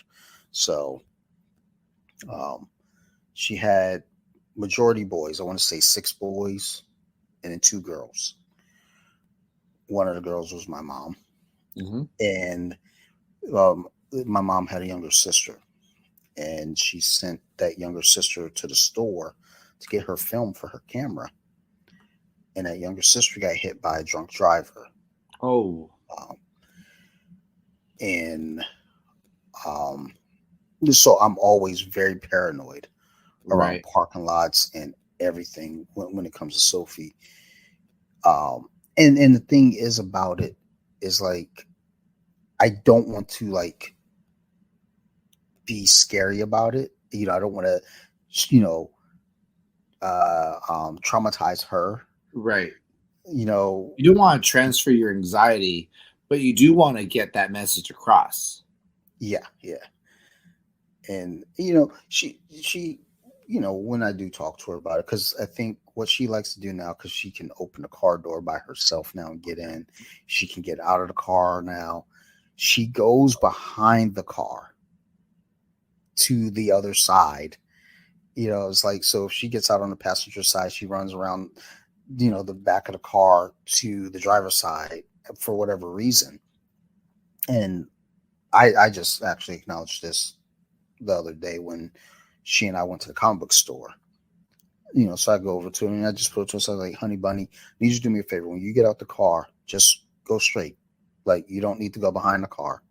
Just go straight to the sidewalk. Like, you're taking a longer path. You know, instead of like kind of explaining the whole like cars and all that and you know, those fears. It's like, look, you're making this harder on yourself. Just walk straight ahead and you're gonna be at the door instead of Right. going, you know, around. Um, you know, so I try to find ways to you know, warn her. But I feel like, you know, as a parent, parenting's tough. You know, there's some people that are like, oh, it's not that Yeah. hard. You No. know, For sure. I mean, okay. Like, you know, it's not that hard, my ass. You know, it's tough because, you know, again, you know, see, you know, neighbors, they let their kids just run rampant because that's what they did as a kid. Right. And I know that's what I did as a kid, but Mhm. that's part of why I don't just let my kid run rampant That's because, exactly right. Yeah. Exactly. like, I'm in Flint, Michigan, you know, on Bark Street, you know, as a little kid, somehow, some way ended up on Dort Highway, which is not necessarily close. Okay. That's fucking far away. Okay. And, you know, I'm on my bike, you know, That on freedom. my dirt bike. Yeah, yeah. I'm on the bike. I'm riding on Dort Highway. I see my brothers, my foster brothers, you know, girlfriend. She saw me. Like, I waved, like everything's cool. She told Miss Jones. Miss Jones caught me and was like, "Hey, you better get home before I get home." And Oh damn. man, I booked it. Man, I didn't even know she was going to Kmart. I thought she was going back home, so I rushed home and threw myself in the corner. I was like, I'm You gonna had punch the myself in fear the God shoulder. in you. Yeah, but the whole thing is like that was me all the time. Though as a kid, just roaming free, roaming all over the place. And you know, if I thought about the equivalent of that for my daughter right now, is if she were to go up to Veterans Highway, which is about a mile away. But it's a different mile because where we That's live, that, there's and not that's really, the point. Yeah, that's the point. yeah, they're not really like paths and sidewalks that are comfortable. I mean, you know, there are main roads, you know, that she'd have to like walk along and like cross through to get up to that. So it's like, no, I don't want my kid roaming. But I know there are other kids in this neighborhood that there's this one little boy that always knocks on my door. Or he'll ring like I'll be at work and I'll hear the ring chime go off on my phone. I'm like, who the fuck's at my Yeah. door? I look at the camera. It's that little kid. He doesn't know my daughter's name. He just says, "Can your daughter come out and play?" It's like, or is your daughter home? It's like, little man, do you know my daughter's name? Like you're just asking to play with kids. You don't even like. Which I mean, that's how Steve and I met. Steve just knocked on my door. Was like, "You want to play basketball?" I was like, "Yeah, sure." And here we Yeah. are, 30 years later. But I mean, I guess what I'm getting at though is like, I don't know where this kid lives. I don't know what court he comes from. Right. He just shows up knocking on our door. When we first moved here, my wife just reminded me there was a little girl because we're in a new neighborhood. We had like a little storm door, and I had the door unlocked one day. This little girl just walks in our house. Oh Lord. My daughter is an infant at this point. My daughter was born in 2016. We bought the house in 2016. This had to have been probably 2017. So, my daughter's not even one yet. This little girl walks in our house asking to play with our daughter. And see, I'm not even worried about the situation of you have some stranger in your house. I'm worried about the situation. There's a little girl in the wrong house. Yeah, Like, come on, yeah, common sense, little girl. Like, what did your parents did not teach you something that's you have no idea how lucky you were to go into your house. yeah, A father of a daughter, which changes things, not always, but changes things a little bit, at least a little bit for the better, right? But yeah, like, yeah. like it could have been such a worse situation. It could have been the wrong house. Like, oh God, it's just in my head. It's yeah, exactly. Yeah. And that's just the thing I look at with like some parents. They're just like, well, I did this when I was a kid. We'll have our kids do the same thing. And it's like it's a different world, man. I mean, it's like And you know what? I'll fight you on that. It's the same world. It's the same world, except hopefully the people who lived during the world 20 years ago, 30 years ago, are not going to do the same dumb mistakes as my parents. I love my mom. I love all. Like I had about 3 or 4 foster families. I love them all. They were all great, right? They were well for the most part, but still, they were good, But all of them were terrible when it comes to the reality of parenting. Like it really wasn't good. They were working, and I was out. I was outside the house. Like as soon as I yeah, was 5, 6, and I got on the bus to come home and had to walk about half a mile to get to my house, I would just be like, oh, well, this is go to your pad and go play video games or play toys or whatever. And I would come home way later, and no one ever knew the difference because my parents didn't come home till like 8 anyways. true. And so the Yeah. rule was if it was dark, get home. Yep. Same. That's not good. I'm sorry, it's not good. So I will say, in the sense of when I say it's a different world today, especially versus when we're growing up. When we're growing up as kids have the ability to be really shitty. But in our times when kids were shitty, there was accountability for them being shitty. And even with that, it wasn't always all the time the kids were shitty. Nowadays, kids seem to be shittier because of their access to the internet Mm, and also just the environment. Think about one neighbor and their kid. I know, they'll watch like music videos on YouTube, and for sure not kid friendly music videos. right. So, just their access to different things, exposures to different things. Whereas when we were kids, we didn't have those exposures and access. It's like bullying back when we were kids was all in person. Right. Bullying now is way, way different when it I comes agree. to, destroying someone's character through social media. And granted, my daughter doesn't have to deal with that right now, you know, Right. No. but, Right. when I say we're in a different world, I mean, you got kids that are like seeing things on the internet and, oh, that seems cool. I'm going to go ahead and try that. Or there was a report recently, like very recently, I want to say this week, a 12-year-old and a 14-year-old kid in a gunfight with police. What? Yeah, like like they broke into a Again, house.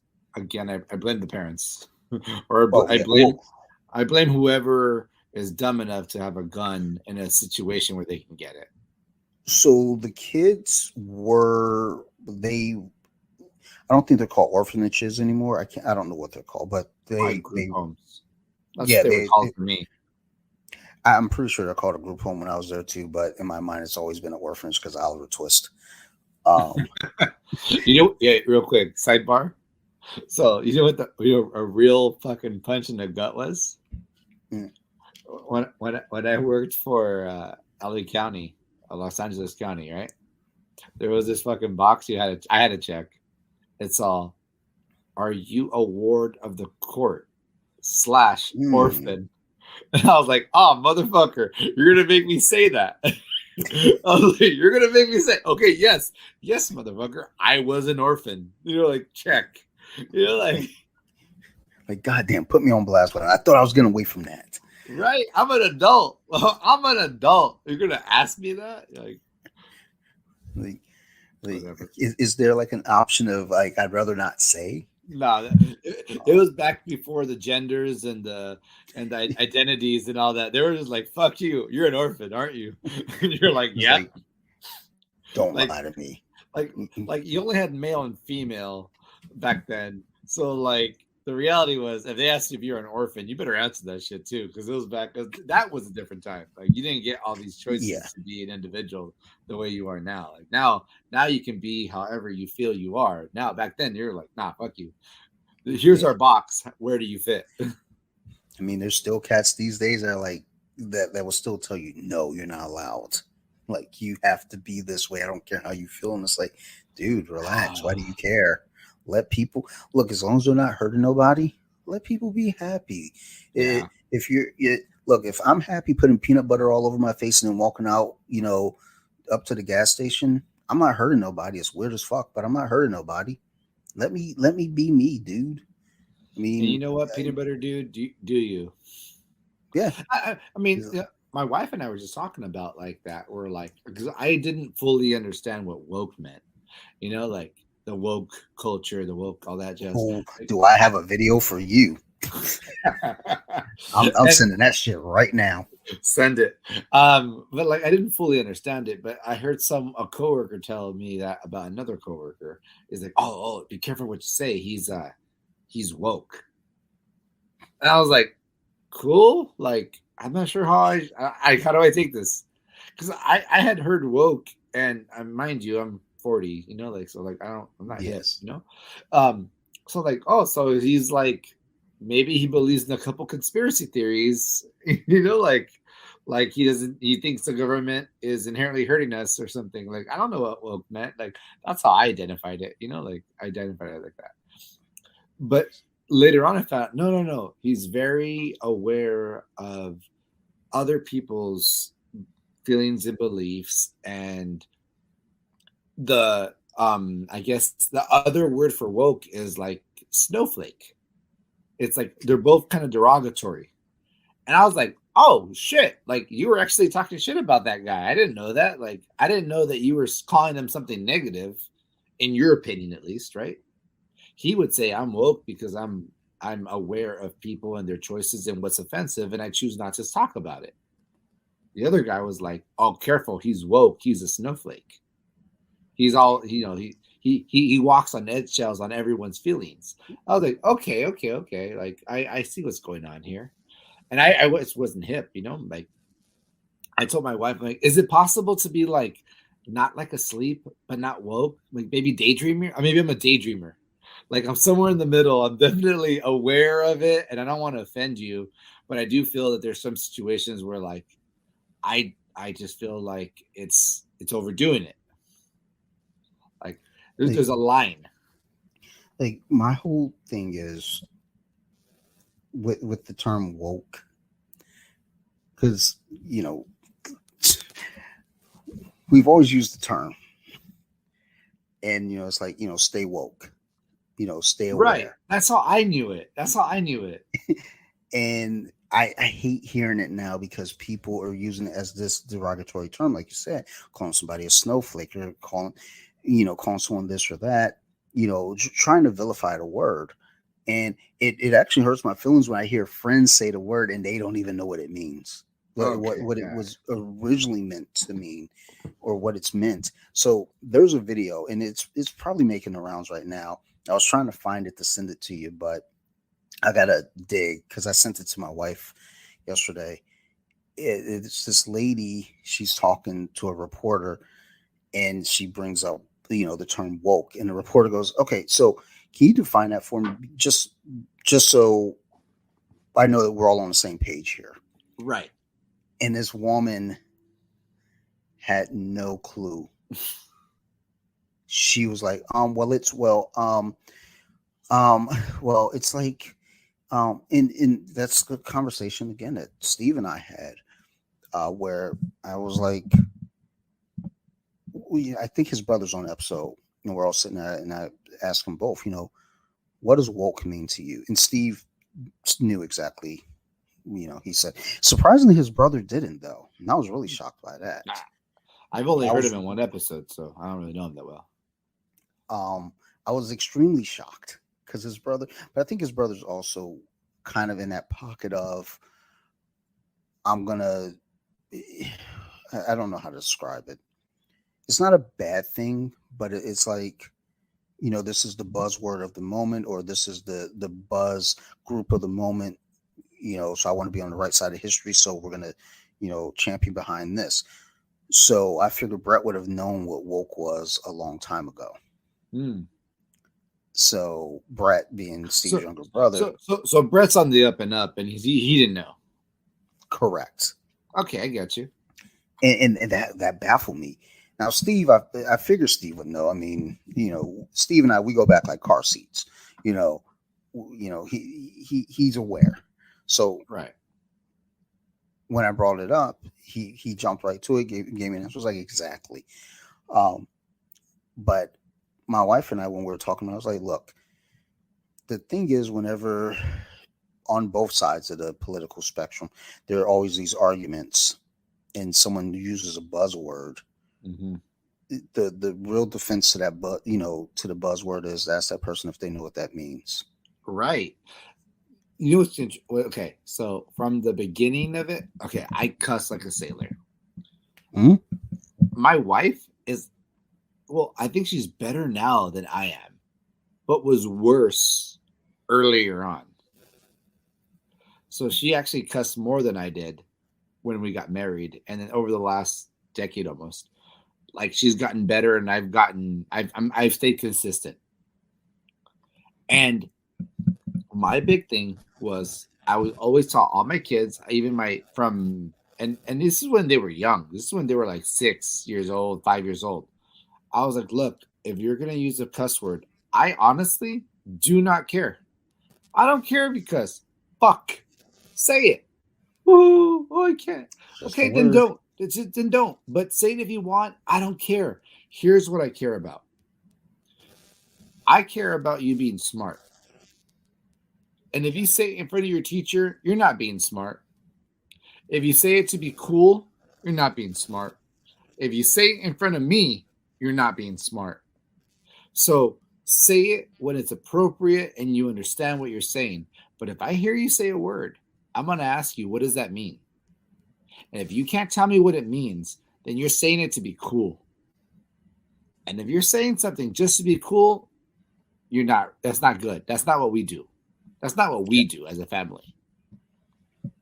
And I've told them all the same thing. And it's worked because none of my kids cuss around us, but I've heard them cuss. Like if I hear them like on a video game and they're like, oh fuck, like I don't care. Like I'm gonna ignore that. Like I don't gotta hear that. That's none of my business. He's having a one-on-one conversation with his friends, playing a video game. It's not my business.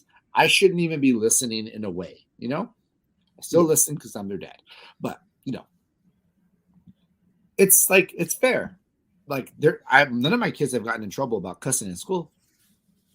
And I know they cuss, but they grew up smart enough not to get caught with it. Like yeah, like if you're around your friends and you want to say, "Oh, fuck that," like, who cares? I don't give a shit. Like if they say, "I don't care," like it's okay, it's okay. And one of them actually said shit when they got hurt in front of me. They said, shit, didn't question it. I was like, he smashed his thumb with a hammer. It's appropriate. Oh, it's appropriate. yeah. Like, I don't give a shit what age you are. He could have been 3 and said it. I wouldn't care. It wouldn't matter to me. My goddaughter many years ago got in trouble in school for cussing, and her mom. So, because at this point, my goddaughter's staying with me on the weekends, every other weekend visiting. So she tells me, my goddaughter got in trouble for cussing at school. She didn't tell me what. Oh, she got in trouble for cussing and also roughhousing. Mm. So she wanted me to talk to her. Well, I'm the wrong person for that job Mm. because I don't care. So at the time, I was teaching my goddaughter how to drive too, a little early, but still, she was learning. How old? Uh, what was she? She might have been 13. She might have been approaching 14, That's probably. good. So That's I, good. That's good. yeah, I don't think it was too early, but it was, I have a history of teaching them all how to drive. I taught her mom how to drive. I taught her how to drive. She's pregnant, so I'll teach her kid how to drive too. That's awesome. That's awesome. That's what I do. But so we hop in the car that Saturday morning. We go up to there's like a little off hospital medical park center. I don't know what the fuck it is. So we always go there because there are no cars. So we get in the car, and I said, so it's like, so your mom said you got in trouble for cussing? Like, what's that about? And she goes, yeah. I was like, what'd you say? She goes, I said shit. I was like, huh, okay. You got in trouble for roughhousing? She was like, yeah. I was like, were you like fighting or playing? She was like, we were playing. I was like, oh, who gives a fuck? And I was like, all right, so this, I was like, here are the rules. Like, rule number one, you're not in trouble with me, so I don't care. Rule number two, and this is very important to understand, they're just words, but you do have to be aware of your surroundings when you say these words. Exactly. So, my rule is I don't cuss around people, well, when I was younger, I don't cuss around people that are old enough to be my parents. I don't cuss around children that are young enough to be my children, Okay. you know. And that was, the old rules then. The rules, been here and there. I don't typically cuss around kids anyway. I cuss around my kid all the time Yeah, because like other mine. kids. I get Yeah, you. Other kids, like no, my kids yeah, are different. I'm their parent. Like yeah, fuck them. yeah. I don't want to be responsible for turning someone else into a delinquent, but mine, Right. that's Mine. my Yeah. delinquents. I'm Um, doing everything else. If I cuss, you better understand that my kid understands that that's me, and I'm cussing, yeah, and they cannot.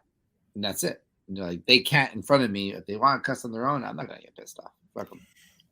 like my daughter, we were watching Moon Knight, the Okay. first episode of Moon Knight, and there's a scene where the truck is driving. Oscar Isaacs, he's zapped back to his mind, and he's driving a truck and it's going backwards. And we're all laughing. My wife and I was like, "Oh, whoa, what is going on?" And my daughter, she's laughing. She's like, "Oh shit!" And I didn't catch it. My wife caught it, and we just sort of like, "Look, those are grown-up words, da da da, blase blase, the whole bullshit you say to a 5-year-old at the time." Right. Um, you know, in I think last spring she was outside and a bee flew by. She goes, "Is that a fucking bee?" Um, So the thing is, when it comes to our daughter with bad words, it's like, look, she knows they exist. I think like my joke about it has always been this. She's probably known curse words for the longest time. She just didn't know the context. So in her head, she's probably hearing us say all these wild ass words. She's saying like thinking to her, so what the fuck does that mean? And I'm not gonna say it until I fucking know. But the thing is, it's like context is the key. And you know, that's all I matter or care about. and it sounds bad, but if your kid's intelligent enough to understand how to use a bad word, is it really that bad? Because I I don't think hear so. some kids who are like literally 11, 12 years old. They're old enough to know, and they're like, he fucking fuck. And it's like, what? What did you just say, you dumb little shit? You're Yeah. being a fuck. What?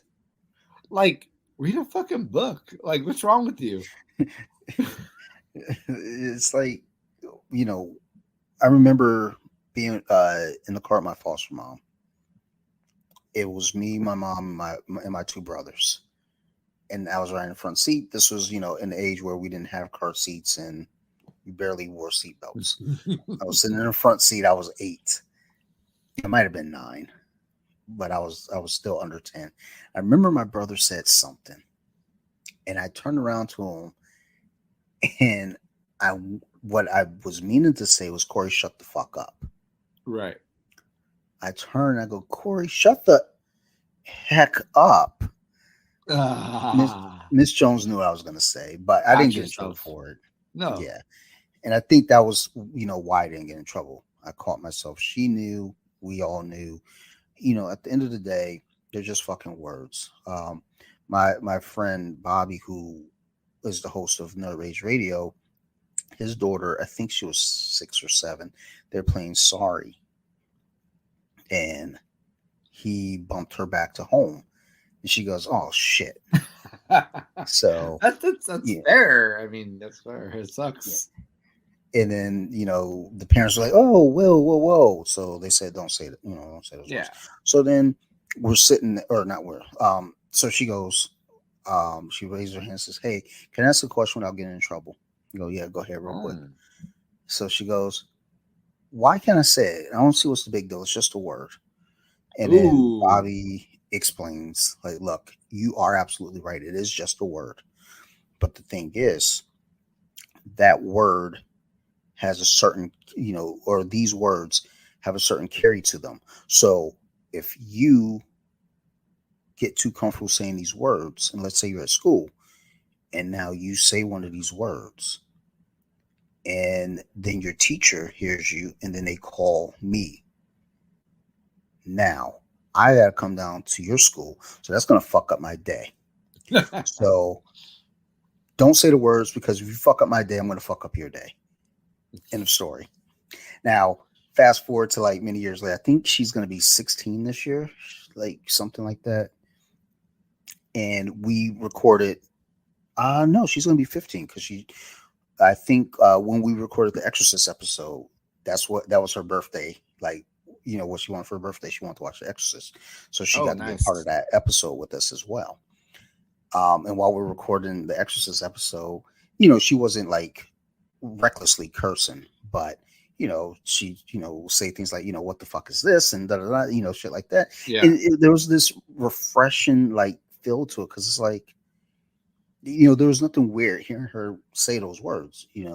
It's And like, that's the huh, thing, like my 16-year-old, if he cusses in front of me in context, when I wouldn't care. Like he's old enough, like he already proved himself. He proved that he didn't do it around school. He's old enough to know better, and he's old enough to know that I don't give a shit. Like, so that's good. Like I don't care if my 16-year-old says shit, because he also has like A's and B's. yeah, Like I don't like, it's like the intelligence there, the understanding is there. You just don't want a child to say the words without knowing what it means, or without really having a grasp of the consequence of saying these words inappropriately. That's what it comes down to. And if they can learn that after, doesn't really matter. Like I'll tell you right now, I'm not the brightest, cookie out there. Like I'm not. I just proved it right there. I'm not the brightest crayon. I'm not the sharpest tool. I Right? wasn't gonna say it. Yeah.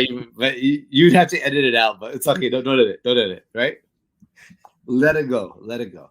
In any case, like I know some of the people who I've met who are ridiculously intelligent, and they cuss too. Yeah, So obviously, cussing doesn't make you like a second class citizen. Obviously, cussing doesn't make you a delinquent, or doesn't make you somehow ignorant or unintelligent. So there really is no reason for society in general to be against cussing.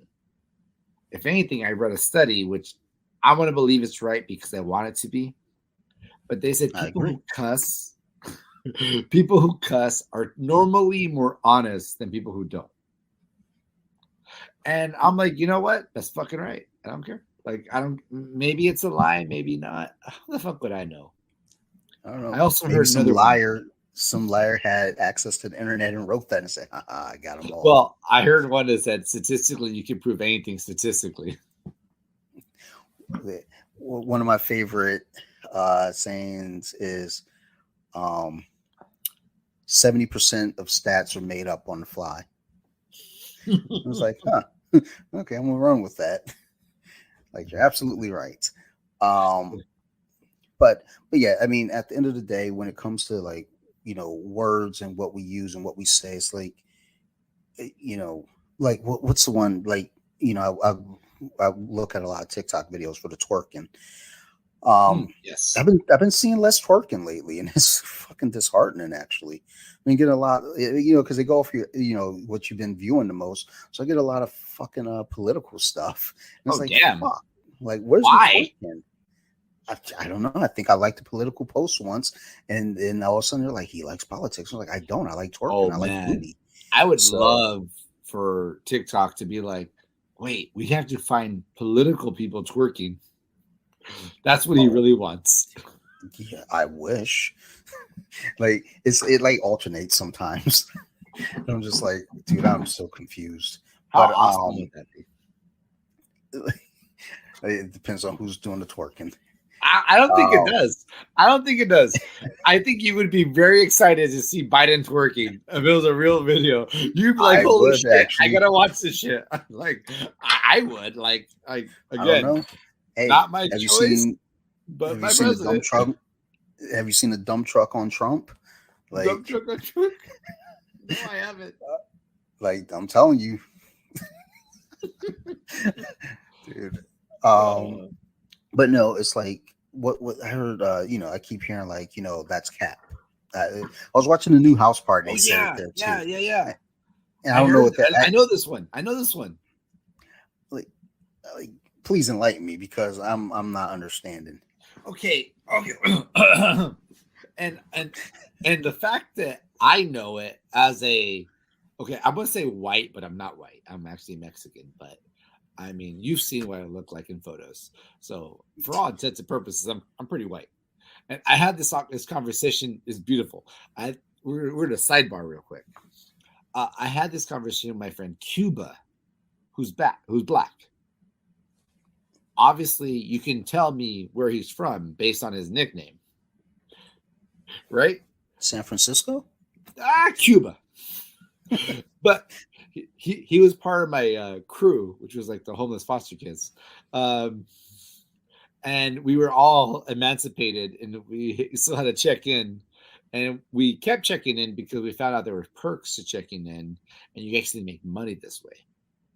Emancipated foster youth make a lot of money if they continue to do outreach programs, and we're like, well, that's a fucking easy way to make money, so we're all down. So we became kind of a clique. That was a long time ago. Wow, that's flashback. Anyways, he's black and he was Cuban, and I called him Cuba because the nickname came in because the minute I met him, I knew he was Cuban because of the accent. And I had a Cuban family member growing up in foster care. I'm like, hey, you're Cuban, aren't you? He's like, how the fuck do you know that? I was like, dude, I know the accent. He's like, what? I don't have an accent. I'm like, the fuck you don't, dude. Like you do. Like for me, it's obvious. He's like, oh shit. And we just started talking and we got along well. And that was the end of it. And like it was always a joke. And then one day we started talking about how I was white and he was black, and it didn't matter what we really were because you basically get treated how society sees you, and you have very little choice in the matter. You're just born and you live, but society paints this picture of who you are, and they don't give a shit about your culture and all the beauty behind it. Like it don't matter, like it's just they look at me, and at that time, I was white. They look at Cuba, and at that time, he was black. And sure, he was dark skinned, and sure, I was light skinned, but it didn't really matter what our real backgrounds were. Society paints a picture, and that's what you get what you get, and you Yeah. get treated with that. And at the end of the day, you kind of have a different view of the world based on how you're treated. So, with that said, with that said, um, the whole cap non-cap thing was interesting, and I think it's funny that at the point that I can tell you what it is means it should die. Like, that's where I was going with that. So yeah, cap and no cap has a lot to do with rappers and their grills. And if you're really down for your shit, you're gonna be no cap, which means it doesn't come off. Your fake grill is permanent, and this is the lifestyle you chose. So there is no disingenuine aspect to who you are and how you are saying things. So if I say, no, totally, I love basketball, they'd be like, Cap, you play basketball, you're not about that life. So no cap would be like, bullshit, I'm on a league. It's the lowest of lows, but I dedicate my life to this shit. So that's basically what it means. Like no cap means like you are completely about something. It's genuine. You're not faking anything. And cap means like it's pretty casual. You choose to do it or don't do it. It's kind of like you're lying in a way at an extreme. If someone's like, no, I'm serious, like I have $1,000,000, like cap, dude, you don't got $1,000,000. So it's like you're lying to me. You're not being honest. This is something you're faking. Okay. So yeah, that's all right. So this is episode 150, and I'm officially old as fuck. So um yeah, that's cap. But that that's kind of the whole point that I'm making though with all of it is like, look,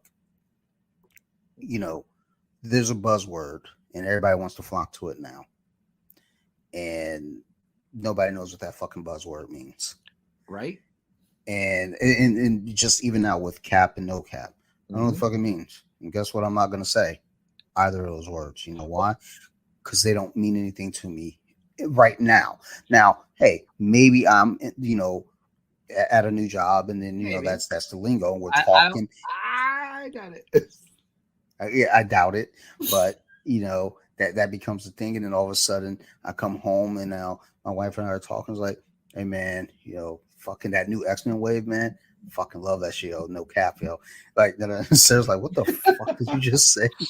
It's like, then we're like, oh baby, stop being so fucking woke. Like, oh no, oh no. Like yeah, I honestly I think slang is it's funny how much more direct your language gets the older you get. I think like even amongst like don't get me wrong, I grew up with dope and like, oh, that's just a bomb, and like those are like the words I grew up with, Yeah. But like even the older I get, the less I use those words. Like the more I use other words that are more like rudimentary to the English language. I don't know what to call it, right? But like it's basically like I think I choose a more direct style of English the older I get, because I can't keep up personally. And I don't really feel like it's necessary for me to get my point across. So ultimately, my goal, the older I get, is to not be misunderstood and to be direct about what I'm talking about. And so I think slang does interfere with that. I really do think that. And I think like the more slang you use, the more you interfere with another person's understanding of what you are trying to say. And I think my goal is like, I want to be understood for what I am and what I'm not. So I may not ever be able to shake dude or brother, but those are just inherent words to me. Brother came from Christianity, which I'm not even religious, but that was the word. Everything was like you came in and everyone was brother or whatever. They didn't really care. As long as it was like that was your fellowship, right? Yeah. So that's what I grew up with, and that's where that word comes from. And a lot of people I've had people ask me like, "Hey, where'd you grow up that you use brother?" I'm like, East LA, like I don't know, like what do you want? Like I don't know, what do you want from me? Like he's like, oh well, that's traditionally like a lot of black guys say that, and I'm like, well, I got it from church. I don't know where you got it from, but I got it from church. Like, and dude came from how I was a skater, a dude, like it was just casual, like. But those are my go-to words, I think. I think I picked up dude from Ninja Turtles as a kid. I was a big fan. So, I mean, that was the big one that I held on to. And then I always say, like when I'm talking to someone, like, I always say son a lot. You do say son a lot. Like it's so bad that sometimes I don't even know that I'm saying it. And it's like my wife is like, exactly. It's like, nah, son. No, like, Like for real though, like or like I'll see like, and it's funny because I caught myself a few weeks back at jiu-jitsu. I greet everybody, like, hey, how's it going? What's up? What's up? What's up? And then my one teammate, who's from Chicago, he comes up, he's like, what's up? And I was like, yo, what's up, son? And I was like, it was like, it's weird that I said that to him, but no one else. But those are the main ones. I mean, I still kind of say, cats, these cats over here, you know, talking about all this shit, but blah blah blah, like things like that. But for the most part, like I think the slang that I still say is shit that people still somewhat hear and recognize, like whether it be son, mugs. I don't do mugs too much, but I'm like, yo, mugs over there don't even know what they missing out on, Right. but even still, it's like it also depends on the environment. Like Oh yeah, totally. I hear you. I hear you. so, like if I'm like like for the Super Bowl, I'm over at Steve's, we're watching. It's just I don't think his brother was there. I think it was Steve, his girlfriend, then one of our friends and his wife. And as we're all talking, just conversation and lingo, there's a lot of sons and cats and mugs just flying around in the conversation, but that's that comfort. I mean, my wife Right. also say to me too, she points it out. I know it, I catch it. She was like, oh, I hear your accent coming out. And it's like, whatever. Hmm. But she's like, that's only like when I'm mad. Wait, Or if I'm like super passionate about something. Dante, Eh. do I have an accent? What's funny? Do I sound like a Californian? To be honest, no. No, Okay. you sound like, but that's the thing is like when I'm talking like to anyone, like so my friend and she's British but she lives in Madrid. When she and Okay. I talk, she'll say, I love your American accent, and I'm Right. like, oh, okay, that's cool. And I'm aware that yes, to them we have Yes. accents, to But us but we but don't. you don't hear your accent. You don't know what you got. No, not at all. um and the thing is like when I'm talking, like as I'm talking now, for the most part, it's my customer service voice. The voice I use Oh, you know when what I I answer call the that? phone. I Uh, I call that server voice because I mm, was a bartender and a server, so we call it okay. server voice. And like you'll hear me like now, and then I'll be like, "Hold on, let me take your order," and I'll be like, "Hey, what's up?" It's like Yep. higher pitched. It's like Yep. way more poppy. It's like, Oh please pay me a tip. no, there's sometimes when I gotta like make collection calls, Oh, and I'll look at certain names. good voice. I'm profiling. Oh yeah, And you are. it's like, hey, yo, can I speak to Daquan? He's all, hello, nice to meet you. You're all But fuck. then, I fucked up. Like I was but wrong. then on the flip side, it's like, hi, may I speak to Bethany, please? Hey, Bethany, this is Dante with blah blah blah blah blah blah. Just So reaching what out up, to you, spud? just but um, but no. Oh, but even worse is when somebody, if I call somebody and they answer the phone with an attitude. Oh, Because this happened on Tuesday. I called somebody, or no, not Monday. Monday, I called somebody on Monday, and I asked to speak to so and so. And they go, and who are you? So mind you, now when I I was like, hi, may I speak to Robert, please? He oh, was, who are you? I was like, perfect server voice.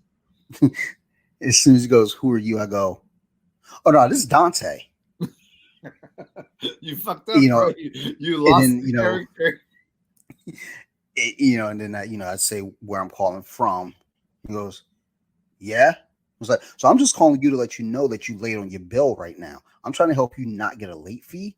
So that's all this call is about. Okay. 180. Now I'm not helping you. Now I'm telling you. Yeah. Like when people, I mean, because the whole thing is like when I answer the phone, like I had someone call me this morning. I answered the phone like, hello. Yeah. It was like, they asked, can we speak to Dante, please? Now there's some kind of disconnect, because I just said, yeah, this is he. Yeah, how can I help you? That's me answering my phone. That's my personal phone. Hmm. You call me, so I'm gonna be cool to you. But you answer your phone with an attitude like, "Hello, yeah, who are you?"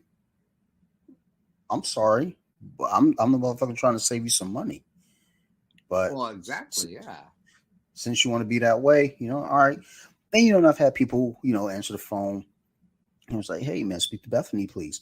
Yeah, this is she. "Hey, Bethany, this is Dante. I'm just reaching out to you. Just giving you a payment reminder. I just want to help you avoid any late I fees. am just You want laughing.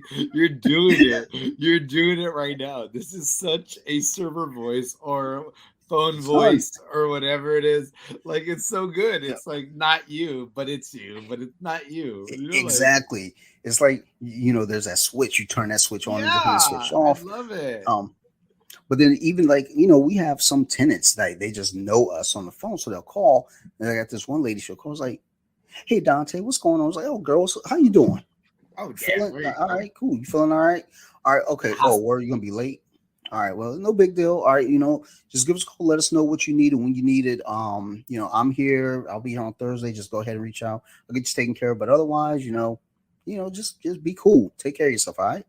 All right. Cool. All right. I'll be here. We'll talk. All right. See you. So you know there's as who you talk to, that voice will change from person to person. Then there's just straight up people I don't like, and I don't even give them the customer service voice. I don't give them the dickhead voice. I'm just like, "Hey, this is Dante, just reaching out, making you aware that you're late right now, trying to help you avoid any fees.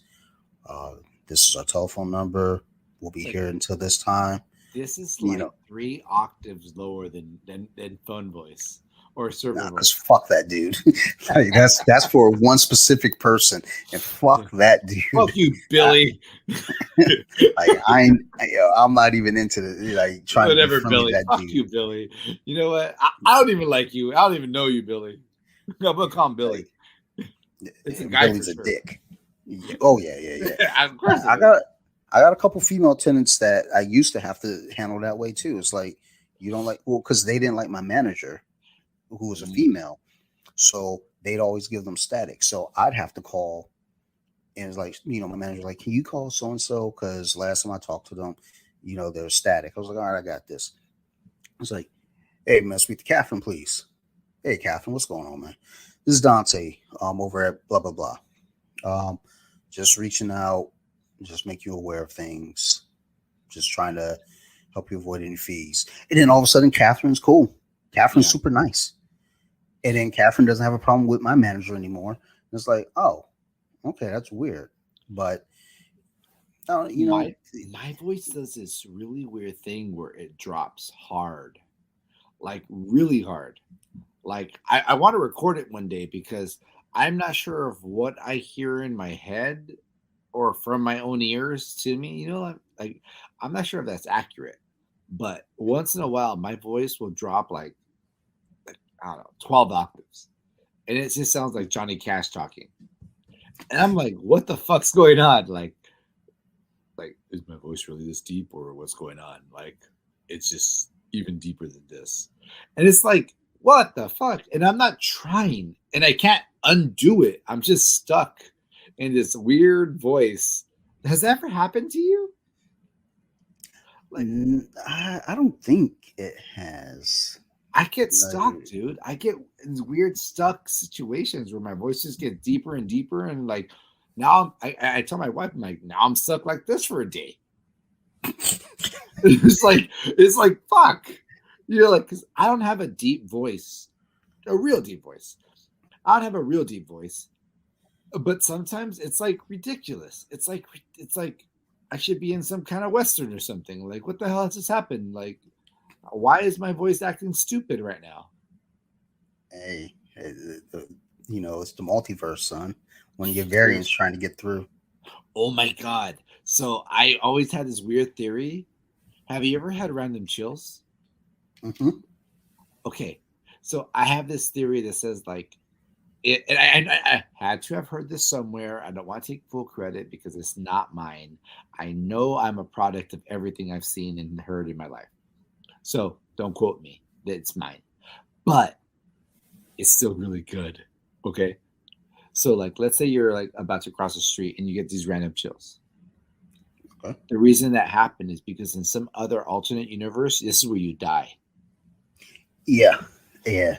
I, I don't know if I've heard that or if but that has been like a that, and then like deja vu is like that's like a respawn. Like this is where you respawn. Oh, I never knew that one. I like that.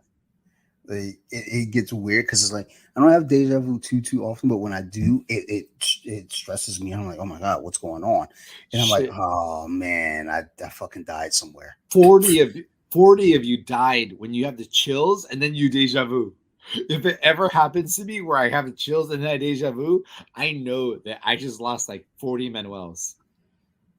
Dude, like, see, all right, we might have to steer off the creepy talk because now, like, I got the TV off. I'm hearing shit in the hallway. Oh no! Oh Like, no! All like, right. and my daughter's door isn't locked. Mine is. So, like, if some shit goes down in the hall, I just watched Scream 6 today, so I'm all fucking shook up.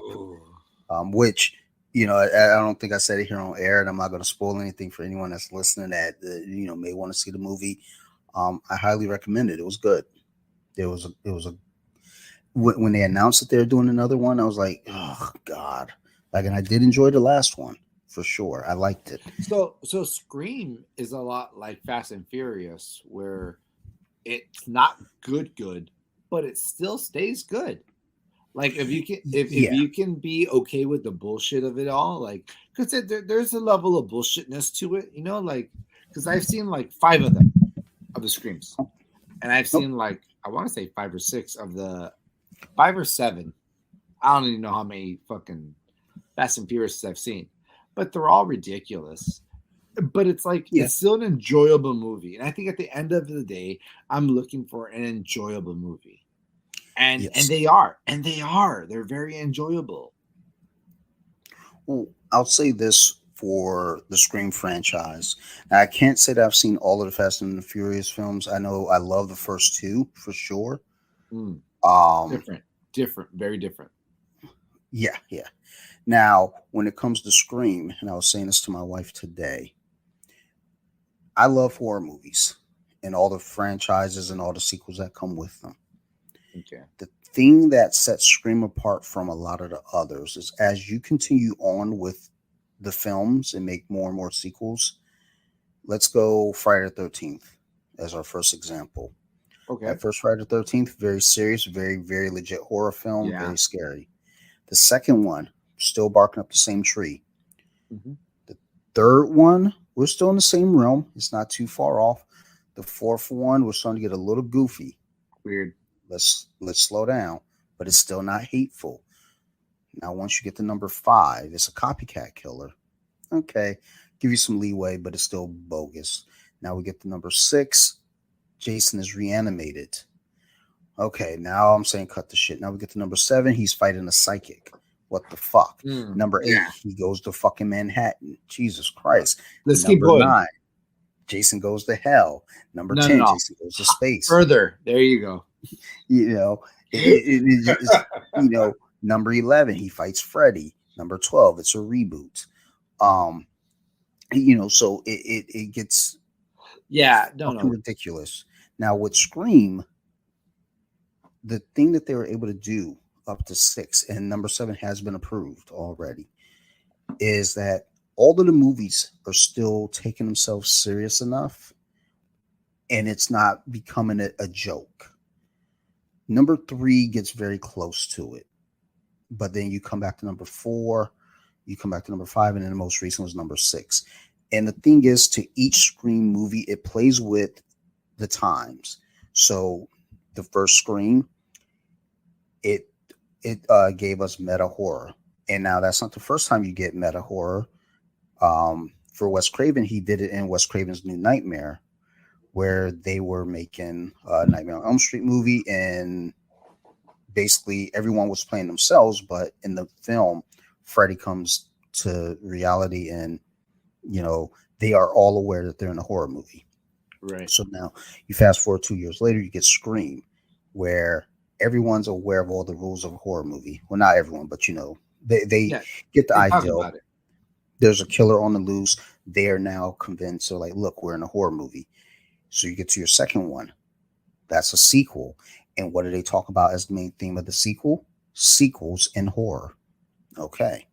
It still makes sense. It still plays to the rules. Now we get to the third one. They start talking about trilogies in a series of movies. And this is the third one. They talk about how trilogies, the third one always sucks. And the third Scream did fucking suck. No So they're way. even Okay. true to that character in that role. Now you get to your fourth one. Now, Scream 4, I think, was 3 years ahead of its time. It came out in 2011, and what they're trying to play with was with social media clout.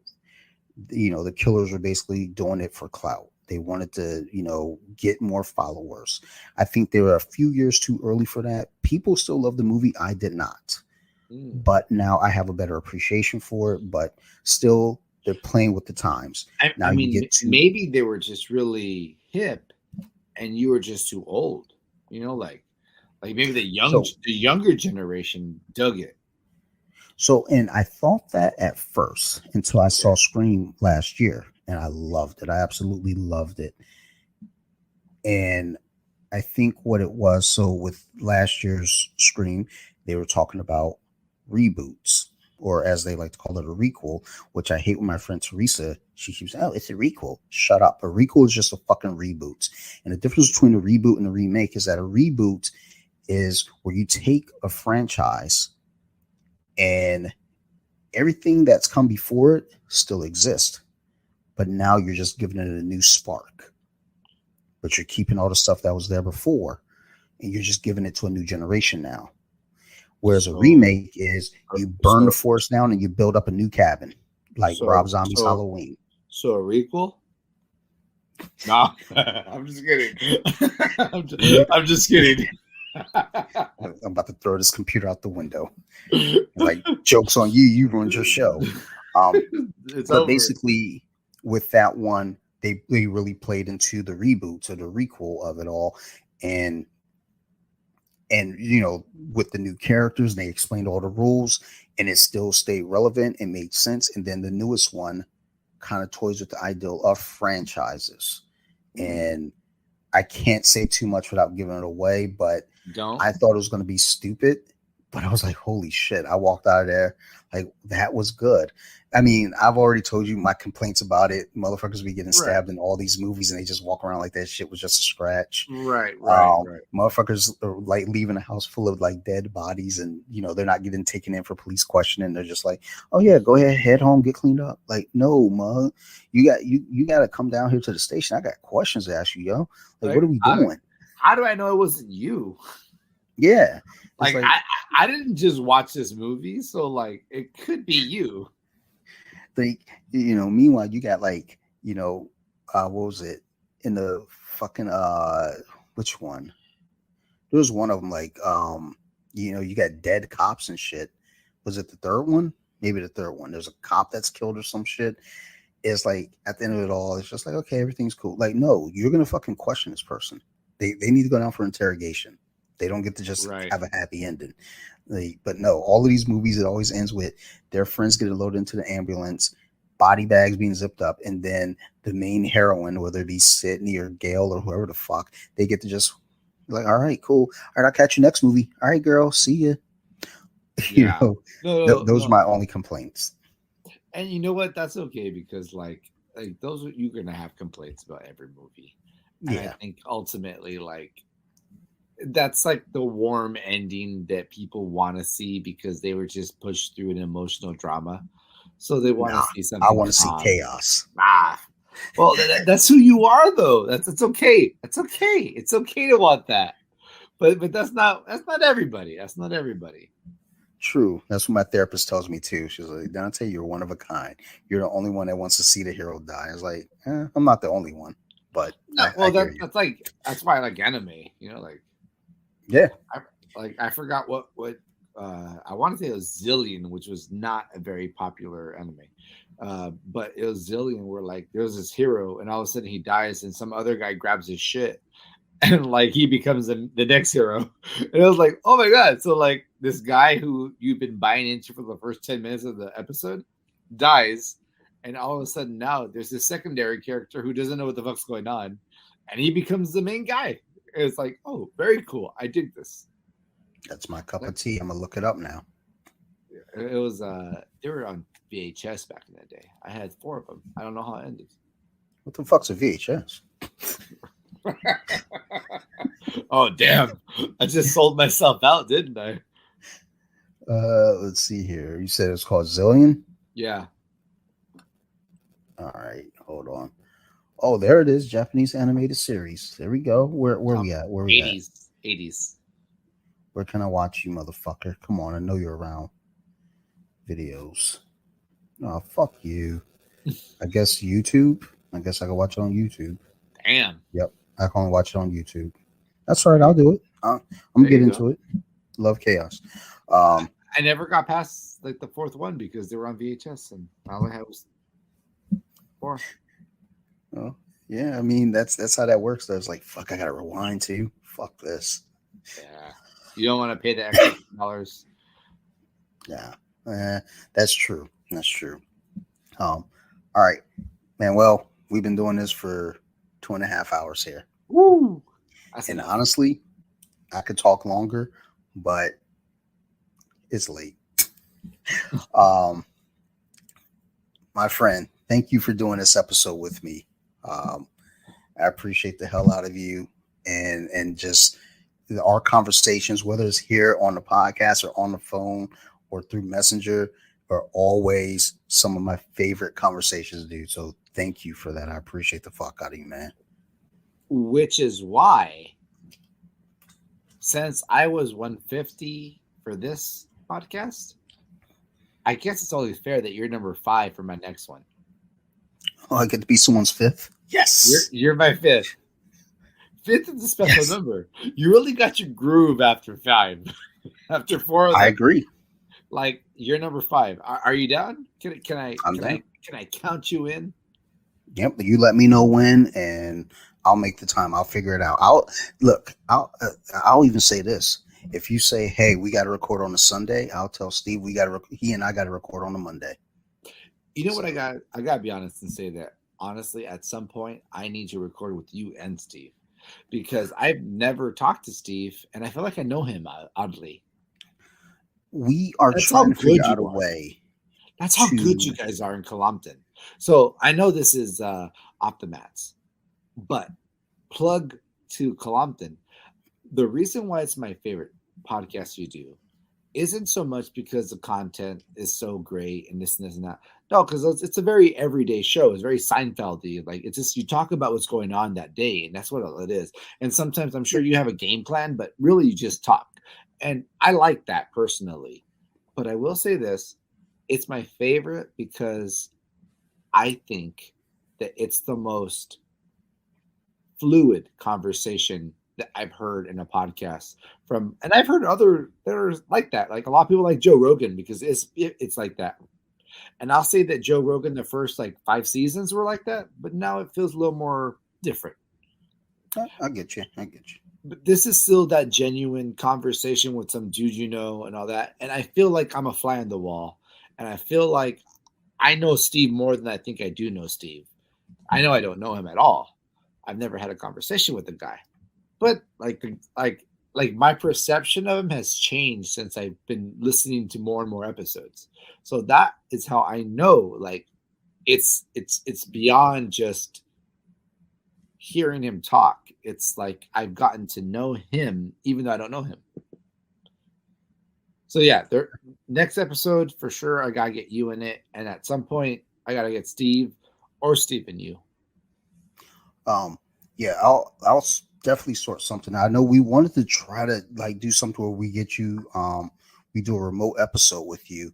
We're just trying to figure out the logistics of it. Really, I'm trying to figure out the logistics of it because if we do it, it's obviously going to be through this platform. It's a matter of, do I have Steve stay at home and then we just do it this way here on StreamYard, or Are we both in the same room, and then we have you poured in through StreamYard as well, or connect the phone, and have you, um, Call in. yeah. There are ways. We're just trying to figure out what's the most efficient way to do it. But yeah, we definitely want to have you on Colompton, and then yeah, for sure, you let me know when you're ready for me, and then I'll even tell Steve because we're recording tomorrow night anyway. Tell Well, Steve for that. for Tell those of you Steve that listening, he's this gonna is be in it. last week. But before we get out of here, shout outs, mentions, what you got for me? Okay, well, if you dug this episode, and I hope you did, because this episode's rad, and all the episodes before me were probably much better in the sense that it was way more jujitsu, mat based. But if you dug this at all, this is what I do as well, and I do it with the blessings of Dante, and actually the guidance of Dante. So honestly, straight up, thank you, sir, because I didn't know how good this would be for my mental health until I started doing it. And you mentioned it off the air, um, that this would be good for me. And I thank you for that because it really has been good for me. And I do feel at Sure. peace a lot more now. And just the ability to talk and talk to people who, one, may have the same ideas as me, and two, may challenge me as well. Both of those are good, healthy exercises. So I appreciate you for driving me to doing my own show, and it's called Off the Saddle Podcast. You can find me on Instagram, Off the Saddle Podcast. I'm also on Twitter, Off the Saddle Podcast. Off the Saddle PC. And I have a few episodes out on YouTube as well, which is youtube.com/ at Off the Saddle. Um, all of which are cool places to join me and follow me. If you want to see more of what you listen, or I said see, but if you want to hear more of what you heard right now, take a listen. And I really do hope you enjoy it. It's a different perspective, but it's the same vibe. Excellent. I'm gonna make sure to put your links in the show notes. Also, whenever I repost on my Instagram your episodes, for anyone listening, his podcast is in my link tree. So if I repost it and I say links in the bio, go to the link tree. Don't play goofy with me. Y'all fucking know what time it is. Fucking go check it out. Um, but thank you, Manuel. I'll be sure to get everything put up in the notes and link you to all of it. And as always, everyone listen to this. Thank you for listening. Thank you for your time. Thank you for just, I'm an attention whore sometimes. So thank you for giving me your attention. If y'all have any questions, concerns, criticisms, uh, want to be a guest, feel free to reach out to me. You can find me at bjj.wiki on Instagram, or you can find me at Off the Mats Podcast on Instagram. You can email me. I've been getting some emails. I'm not sure if they're real emails. So if you're sending me emails, just go to Instagram because like emails be fucking with me. So, but you can Are, email me too if you want. are I'm just they not, from princes who need money? no, not anymore. Uh, They're from people telling me to get into Bitcoin. oh, okay.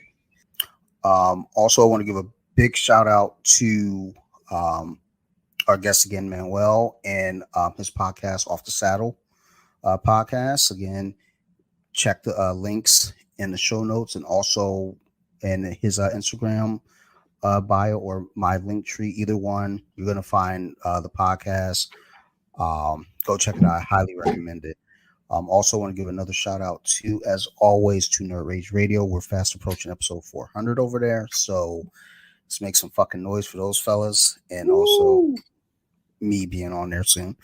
I missed my Black History Month episode, so I'm gonna have to make up for lost time. So next time I go on there, um, I'm gonna be a lot more chatty. Also, last shout out is to our other podcast. Well, our other two podcasts, Compton Beer Club. That's my Yay. buddy Steve and I, and then also So You Like Horror. That's where we talk about scary Woo! movies. The newest episode just dropped. It's about Leprechaun because St. Patrick's Day and everything. So sometimes we like to appropriate. And then we're going to get back to the decades, and we're going to be coming up with the 1950s. So that's what we got for y'all. Again, I appreciate the fuck out of everybody. I love you all. Again, you got questions, concerns, reach out to me. And, I'm a friendly guy. I will respond. Otherwise, you guys keep listening, and I'm going to keep making these shows. Thank you, everyone, and bye.